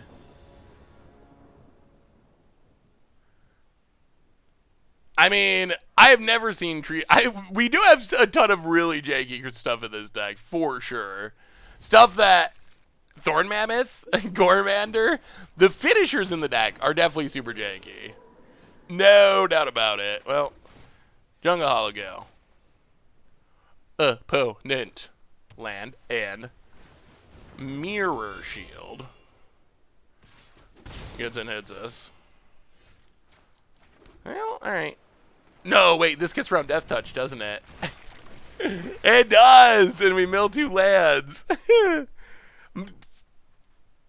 That actually is insane. That beats our Mire Triton. Opponent equips it. Do they realize that this... Yeah, they do. Yeah, alright. Can't block. Yeah, that's actually super good tech against us. Now tap land. And I guess we attack because we got nothing else going on. Can't block it. Oh, but we have our tech too, which is this Gormander. If we can get to this Gormander and there's no other creatures, this does answer the issue. All that glitters. Opponent gets in, hits us, down to 18. Oh, cultivate. Get a swamp. Get a forest. Swamp into play. Forest into play. Attack our opponent. All right, we need no creature. We need no creature, and then we can edict them with Gormander and steal this win. That's our hopes and dreams, all wrapped up to this Gormander. Opponent. Oh. Okay, gets a Lurrus. Can't cat. Oh, no. All right, dreams dashed. Well, in that case, play this, crack this. That does make things a lot harder. Get a forest. Kagla.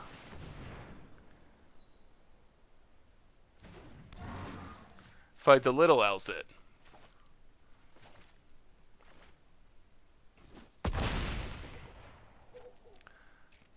No attacks. Opponent's going to be able to rebuild with Lurrus, though. I don't know. I don't know. Opponent, Lurrus. Replays the Elsid. The combo is assembled. Opponent passes. Back for more. Well, play a land. Thorn Mammoth. Fight 'em! Fight 'em! And then next turn, when we Gormander, look out! Double fight and edict. Opponent goes pro green, of course, keeps the Lurrus. We pass the turn. I feel bad for WotC too, really. I also put a lot of the responsibility on Hasbro.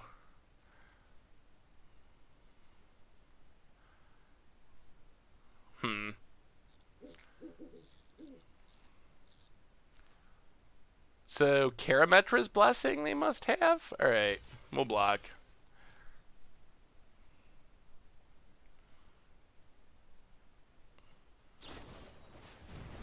Feat of Resistance, sure.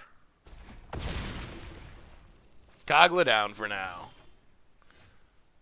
1, 2, 3. Well,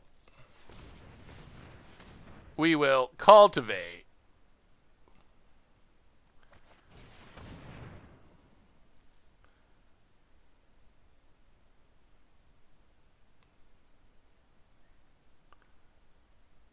Land. Oh, this is going to be interesting. Is it enough? Play the swamp. Unbreakable Bod. Kagla.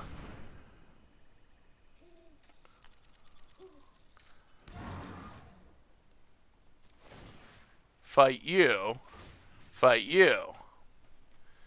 Opponent does get to fizzle it again, but we're fighting through. Yeah, it's got to be coming from Hasbro. I feel like Wizards employees are not happy. My guess is longtime Wizards employees are not happy about what's going on. That's my personal guess.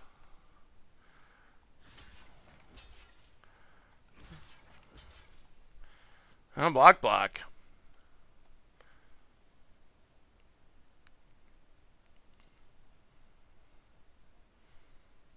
Plus, Lurrus is hard to fight through. We just can't get rid of it. Solid footing. Karametra's Blessing. Alright, so opponent had a handful of shenanigans. We go to 20.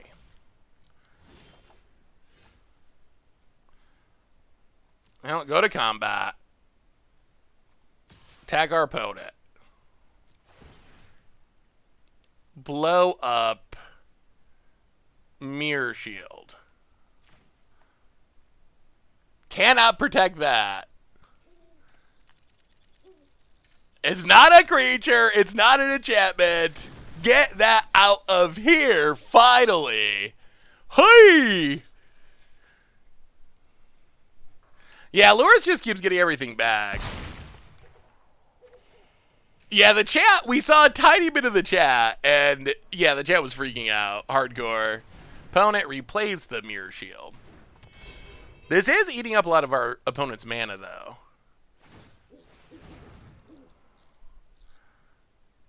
Equips it. We might finally be able to get rid of Luris. Opponent gets in.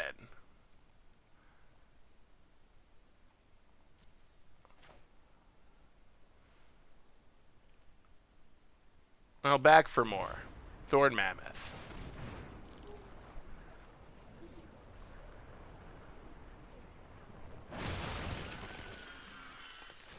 Fight you and you.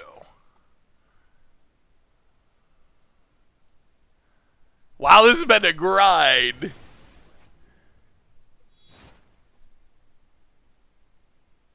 I mean, yeah, they had to know. They had to know. I don't know how they could not know that this was going to happen. So we block. It dies. We untap. We go to combat. We attack. Blow up Mirror Shield. This has actually been very impressive for our deck. Just grinding and grinding and grinding. Blow it up.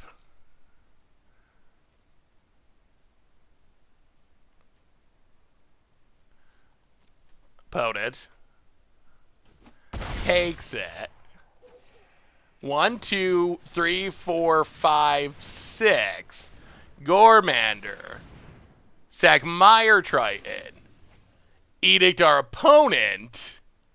You got Pachoos, Elsinor Loris, Elsinor Loris. I don't think that it can be attributed to... I don't think it can be attributed to COVID.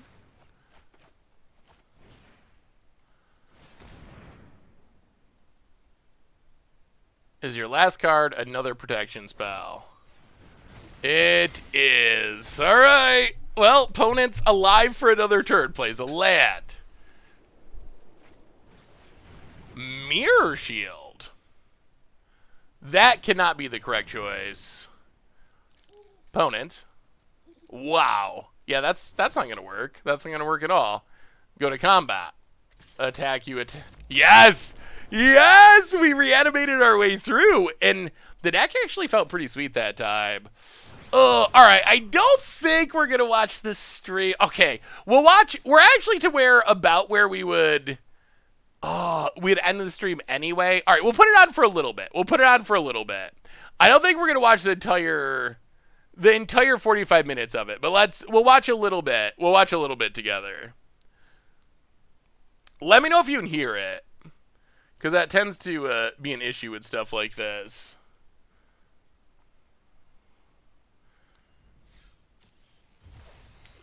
All right. Weekly MTG. We are going to have a little bit of a different show than we originally planned for this week.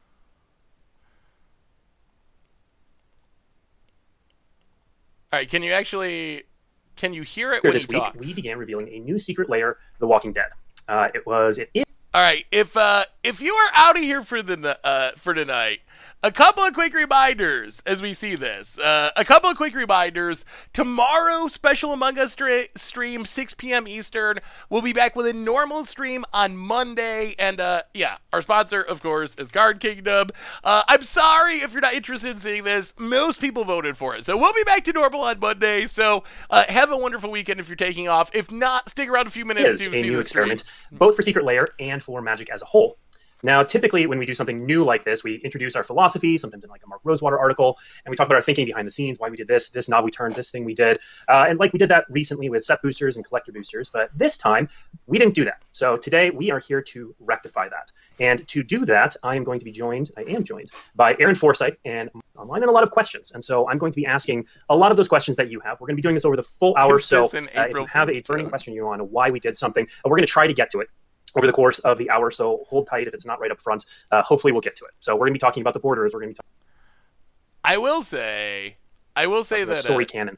Aaron does look miserable. Like, Aaron looks miserable. Blake doesn't look that happy. Mark doesn't look that happy.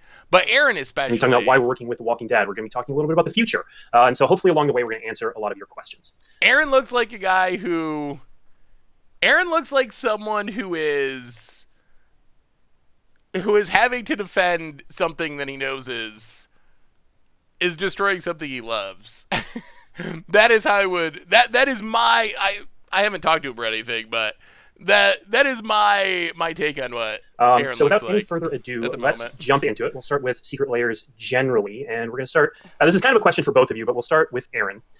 Magic has seen a lot of changes over the past few years, particularly in our product lineups. So before we dive into secret layers specifically, can you talk a little bit about how you view Magic and the Magic ecosystem, and what the studio's philosophy is on creating new products and your motivation to create new things? Yeah, I think it's worth starting by acknowledging that currently Magic is doing historically well right now, despite the pandemic, which we thought could have put a big damper on things. But we're rocking. The game's rocking. The environment is rocking despite. I think that is. I think that's what they're saying right now. I think it's true, but I also think that. Hey, what's up, Paps?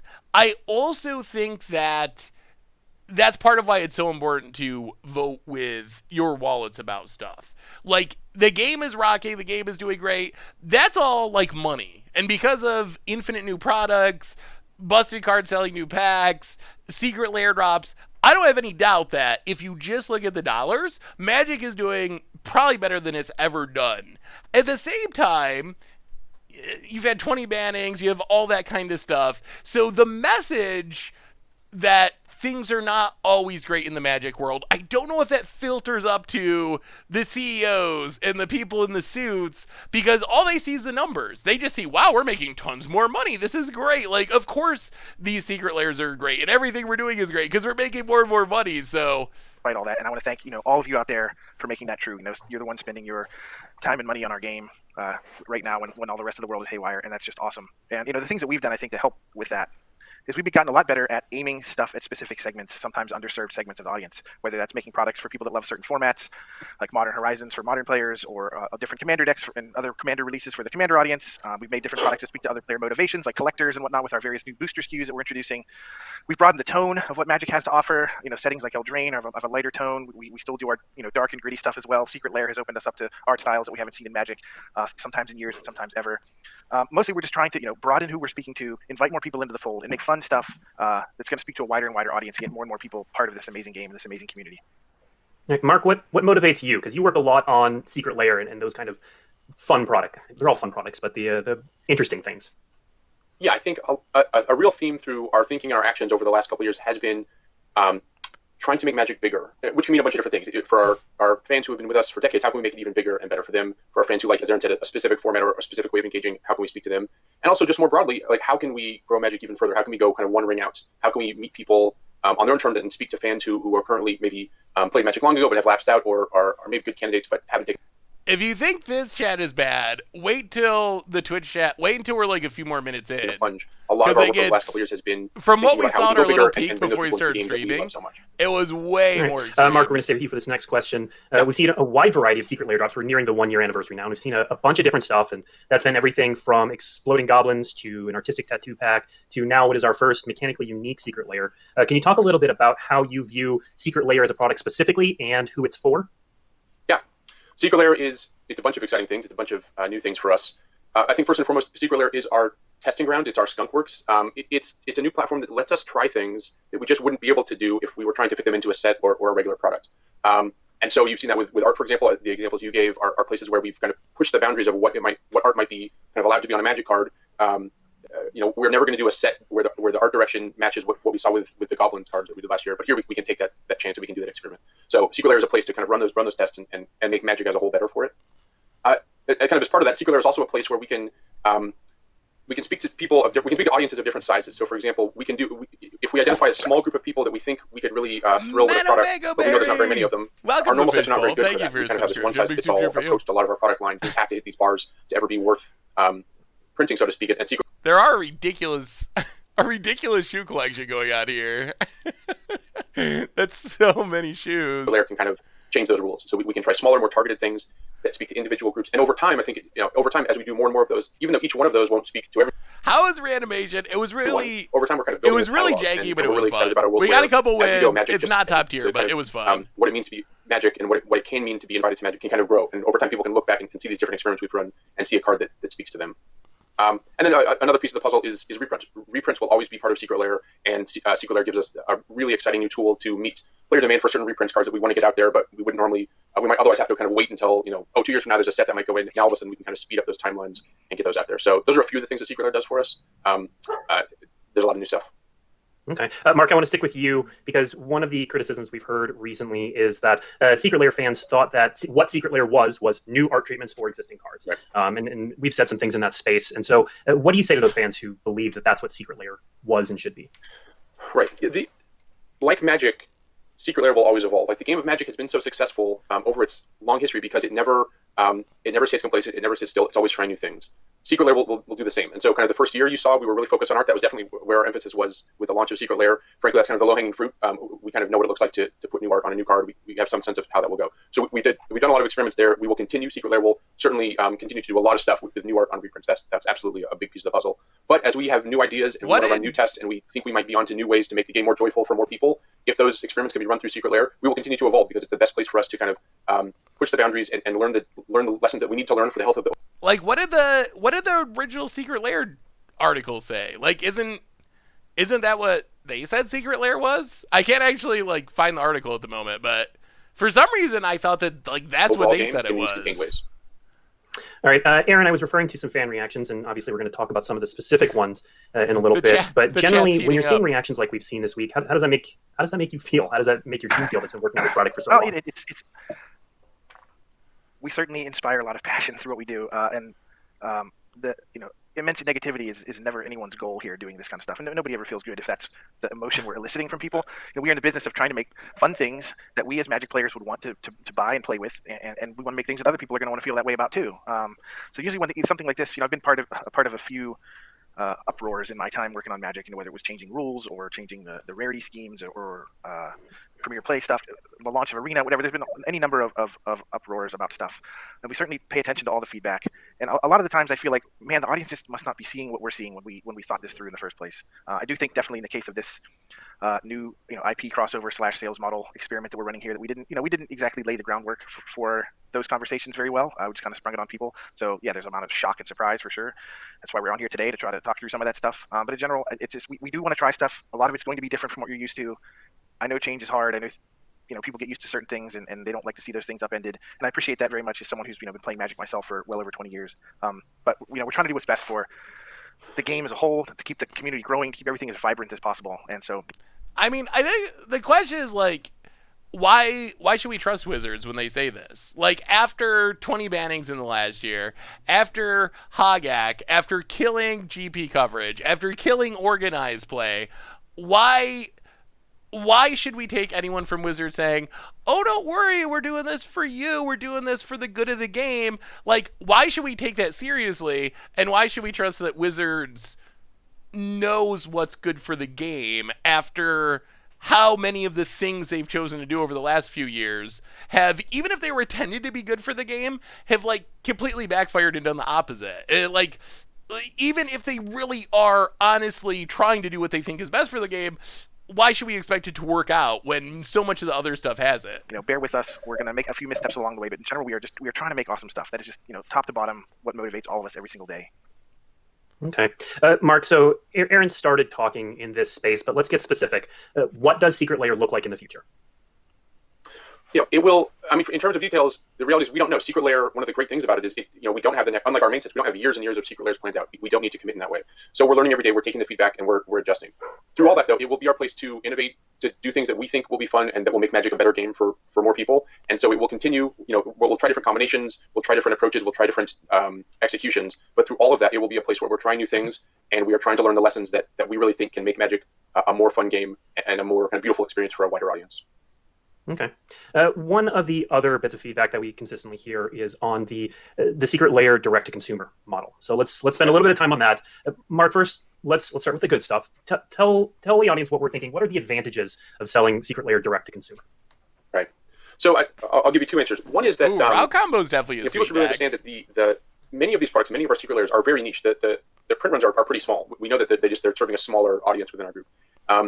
That audience is passionate, and many of those audiences are just thrilled to own these cards, but they're proportionally smaller than the scale on which most of our products and our kind of our main business model relies.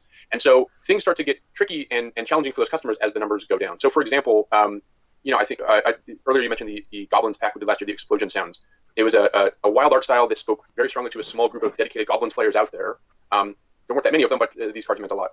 If we had tried to sell those cards to those players through the store, you could imagine where we were sending out like 2 or 3 boxes of that to each store, and then just kind of hoping that it worked out. But that's actually very challenging. Those Goblin players don't neatly categorize into 2 per store, and so you end up in a place where it's very frustrating for those players to get. It just moves through the system in a way that's very inefficient and painful. And so Secret Lair going direct to consumer enables us to have this opportunity where we can just kind of hold this thing up and say, does anyone out there interested in this TCU? We'll try the hard chat's to get getting more and more in a way extreme. that only direct to consumer can really achieve. A different version of that is, I think it's important to keep in mind that we're trying to speak to a huge variety of types of Magic fans and customers and players out there who just engage with the game of Magic and the product of Magic in very different ways. A lot of those customers don't go to gaming stores. That's not part of their life, and that's not where they spend their time, but they still want to be part of Magic. And those are real Magic customers. We want to make those people happy. They're having a lot of fun at home or at school, wherever they're playing their games, wherever they're getting their products. But it's not fair for us to assume that they will kind of meet us on our terms. We need to reach out and speak to them. So those customers are shopping from their couches. They're on their phones. They're trying to acquire Magic in the way that works in their life. And so, again, direct consumer is a way to kind of cut through the noise and find those people, and it's a way where we can really reach out to them, again, on their own terms. Okay. No mention that it also cuts out the middleman of local game stores. So presumably Wizards, gets a much bigger piece of the puzzle. Now, what are the disadvantages? Because no system's perfect. Yeah, I don't think I've ever seen a Magic chat this extreme either. Honestly, Dogomith. Like, obviously. Right. Yeah. There's certainly trade-offs. Shipping is a huge one. We are working aggressively. We've worked this last year to really aggressively expand the shipping capabilities of Secret Lair. We've heard all the feedback. We continue to hear it, and we know that we still have work to do. There's places where fans that we love live in this world, and it's just hard for them to get their hands on Secret Lair. So we are doing a lot of work. There's more to do, but certainly every time I hear about someone who's unable to kind of have the system work efficiently for them, we take that very seriously. Okay. So we've talked generally about products and Secret Lairs, but a lot of the conversation this week has been no real mention of local game stores, as far as a potential downside, and definitely no mention of accessibility, which is interesting because Mark just said some of these don't sell very well, honestly. Like, some of these we're going for niche audiences. There's not that many people who are going to buy this Explosion Art Goblin Secret Lair, but we want to give them to them. Like, isn't that an argument against printing new cards in Secret Lairs if the supply is going to be tiny because you're going after these small niche audiences? What happens when Glenn or whatever Walking Dead card is a card that's a legacy staple and you only sold a few of them because everyone's like angry about this Secret Lair drop, and then there's no way to get more of them for years potentially if you can reprint them, maybe sorta with different names in some way. So specifically about this Secret Lair drop, The Walking Dead. So we're going to dedicate basically the rest of the show to talking about that. So first of all, Aaron, I think this is a question for both of you, but let's start with you, Aaron. Where did the concept for doing this product come from? So a lot of us were talking internally a couple of years ago about, that Magic is actually 2 things. The Magic we know and love is two things that are in many ways very distinct, but have kind of been unified in ways that we've been seeking to untangle. One of them is a game system. Rules with mana costs and power and toughnesses and turn structures and whatnot. The other one is an intellectual property, a suite of worlds and characters and creatures and things like that. And both are very important for Magic being what it is and why people love Magic. And over the past few years, we've taken great strides in attempting to take the intellectual property piece of that and peel it away from the game a little bit and let it thrive on its own. Whether that's through stuff we've done in comic books, we've tried novels, we're working with big screen partners. I'd love to see a Magic movie, I'd love to see a Magic TV show. All that stuff is stuff that we have our fingers crossed and are working hard towards being able to take that half of it, separate it away from the game, and let it live and grow on its own and be awesome in the ways it can be. I mean, this also makes sense with Hasbro's model. Like, if you look at Transformers or any of that stuff, like, that's kind of how Hasbro treats their franchises. So in some ways, I guess it's surprising that this hasn't been more of an issue in Magic already, because that's what Hasbro does with all their stuff. And so the converse thought was, well, why can't the game then, if it's going to help grow the audience or grow the number of people enjoying it, peel itself away from the intellectual property a little bit and do things differently and strike out on its own and do things differently. And Richard Garfield kind of did this right at the beginning. He realized that the game system he created was a matrix onto which you could layer just about anything that's going to fight each other in a cool way. And he chose the Arabian Nights setting as the very first expansion for Magic, and that was not in his mind part of like a canon that he was building. It was just, I want to make cards about this stuff. That's a lot of it's real world settings. There's Cairo and Baghdad and even biblical characters and things like that show up in that card set. So he had recognized right away the power of this game engine to kind of bring whatever creatures or characters or whatever you would want to life on cards and let people enjoy them. And I think when you look around at what our fans have done, what other players have done, heck, what I did when I was in college, I made Magic cards based on NBA players. Reggie Miller was like a prodigal sorcerer or something like that. I don't know, but everyone's got in their head how they would make things they love and put them onto Magic cards. And so it just seemed like a natural place to go. Anytime we see our fans doing something or enjoying something, we look to see if we can make that more real for them. And some of these We like to see if we can monetize it, I think is what he meant to say. partnerships, are awesome. If you think See, Commander. about where we could go with this, there's just tons and tons of partners would make awesome, fun Magic cards. And The Walking Dead was the first one that we decided to try this out. Oh, did I miss your sub? I'm so sorry, Mr. Second Amendment. No, people wanted to see this. People wanted to see this Wizards thing at the end of the stream because it just happened. So my apologies. Welcome to the Fishbowl. Thank you for your subscription. Big super cheer for you. It's a different way than what we did with the Godzilla stuff in Ikoria, but I just think there's just tons and tons of fun stuff that can be made when you start branching out what Magic's capable of, on both axes, both as an intellectual property and as a game. Okay, Mark, what was your story behind this product? Yeah, I think coming out of the same conversations Aaron just described, we started applying that thinking to a lot of possible futures. We imagined a lot of things that it might look like to start bringing in other partners into Magic or to make another push at that.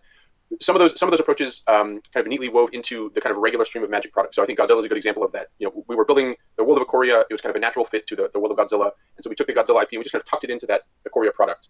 And we came up with a solution with the two names, and we came up with a distribution model by putting those in boosters. And that made a lot of sense as one experiment to try. That has a lot of advantages. It solves a lot of problems for us. But I think, to be honest, it's not perfect. There's things that the Godzilla approach does that aren't perfect for everyone in the ecosystem. If you're a Godzilla fan who heard that Magic is doing something with Godzilla, that particular approach didn't make it really easy for you to come and show up and get what you wanted. You would have to open Ikoria boosters until you found the card you wanted. And so in parallel, we were imagining other approaches. So we said, well, what if we did something more direct? Or Could they get out in the secondary market? built a few cards from the ground up that we could that regardless of what the main sets are doing, regardless of what world we're on, how could we just kind of exemplify a specific character within the rules of a Magic card? And so that was another experiment that we decided to tackle. So from there, we considered a lot of specific partners. We dug deeper.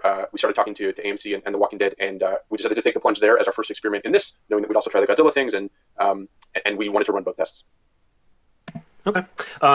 Aaron, we're going to move on to talking about one of the biggest pieces of feedback we've received this week about the cards being mechanically unique and black bordered. So that is not something that we've done outside of booster packs lightly in the past. We did mechanically unique buy a box cards, which we recently stopped doing. We did the mechanically unique convention and book exclusive. So that's the Nalathni Dragon, Mana Crypt kind of thing. And we stopped doing that nearly 20-ish years ago or something like that. And those are the two big examples in Magic's history. So is this different? How is this different? Why did we go down this path? I mean, I can see why people draw those parallels. I think there are some similarities there. The buy a box thing, I think mostly worked and should have worked. The Athroses and Renin series and those kind of cards, the Fire Song and Sunspeaker, I think those were exactly right. They did exactly what we wanted. They were just kind of a cool additional throw in that some people really enjoyed playing with. They were hardly must-haves for any sort of competitive balance. They were just some texture, and that. I wish that how it had been the whole time. We may still be doing them now. Nexus of Fate stands out as kind of the outlier there that everyone's worried about us duplicating again. I'll admit that one got away from us. Its ubiquity in standard or whatever, even it's how good it ended up being at all, was hardly intentional. The fact that it was foil only really made it an issue with building decks and whatnot. So we get to move away from. I mean, they arguably did it again with Kenrith, right? Like, didn't Kenrith come out and also dominate standard? Like, I don't think it's really fair to be like, oh, we messed up once at the very beginning with Nexus and then we nailed it the rest of the time, because they did it again with Kenrith like not that long later. The scope of that problem with the secret layer, because number one, they're not standard legal, they're not modern legal, they're not pioneer legal, and it's really harder to accidentally make a card that's good enough to be competitively necessary for legacy or vintage. And especially when we're aiming at the commander and casual crowd with these, we're aiming these at a group of people for whom customization, personalization are the driving motivations of why they want to play with certain cards, not strictly power level by any means. And so we get to stay away from you have to have this in order to be competitive. That is not at all anywhere we want to go with the cards in these products. And instead they're just if this is your jam. Uh-oh. Do we kill it? Right, the most important part. Oh, everything. Well, Corvold wasn't a buy a box. Corvold was a brawl deck card. My stream's still working, right? We will be wrapping up. Oh, maybe I should close Arena. Do they like take down? Huh. I wonder if they... It says the page is not responsive. I wonder what happened. Let's see. Will it reload? Did they take it down? No. No, you gotta be kidding. That's what I was wondering if they did. There's no way.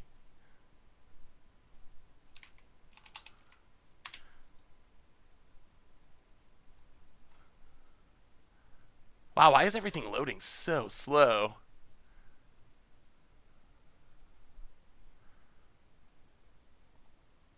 Oh, maybe it's on my end.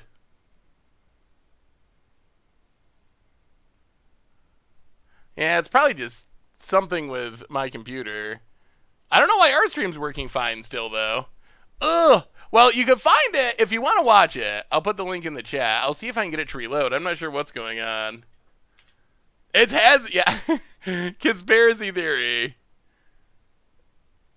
Yeah, it's gotta be on my end. I don't know why, but ugh. Well, yeah, I don't know what's going on. Something not good. Clean up the desktop. Ugh. Well, I guess. Yeah, I'm on Chrome. So I guess we're gonna have to end it there because with this beautiful shot of Aaron's face because we can't see the end. But I will say, I mean, watch the whole thing if you're interested. I linked it in the chat. It wasn't exactly reassuring, I would say. From what we saw, and we saw about half of it, didn't really get the answers that we were hoping for. So, I'll try to finish watching it, and we talk more about it next stream. But I get it gets worse from there. Oh no! We ended like. I can't even tell because this whole page is just frozen up and not doing anything for some reason. But like 22 minutes in, somewhere around there, is where we froze up. So on that end, everyone, I think I will link it one more time in the chat if you wanna catch the end of it since it's dying on mine. Yeah, Twitch is. I don't know why that. Yeah, I don't know. It's not working for me for sure. But on that note, I think, yeah, watch it. We can talk more about it next stream. On that note, I think we're going to call it for tonight. End of the stream. We'll be back 6 o'clock tomorrow. Special Among Us stream. Next Magic stream Monday afternoon. So, about 22 minutes, I think. I couldn't actually tell because it froze up. So, quick reminders. Replay YouTube. Check it out. Normal YouTube. Tons of stuff going up on there. We will talk more about this craziness next time we talk. Until then, everyone, check out the Among Us stream tomorrow if you're interested. If not, we will be back on Monday to play some more Magic. One more reminder on the way out the door that our sponsor this fine evening, if it'll load, which it might not because I don't know what's going on my internet, is Card Kingdom. And if you need some Magic cards, yeah, apparently nothing's going to load. You can get them over at cardkingdom.com. So thank you, everyone, for hanging out. Have a wonderful Thursday night. Hopefully see you tomorrow. If not, have a great weekend. I love you all. And yeah, I'll see you soon.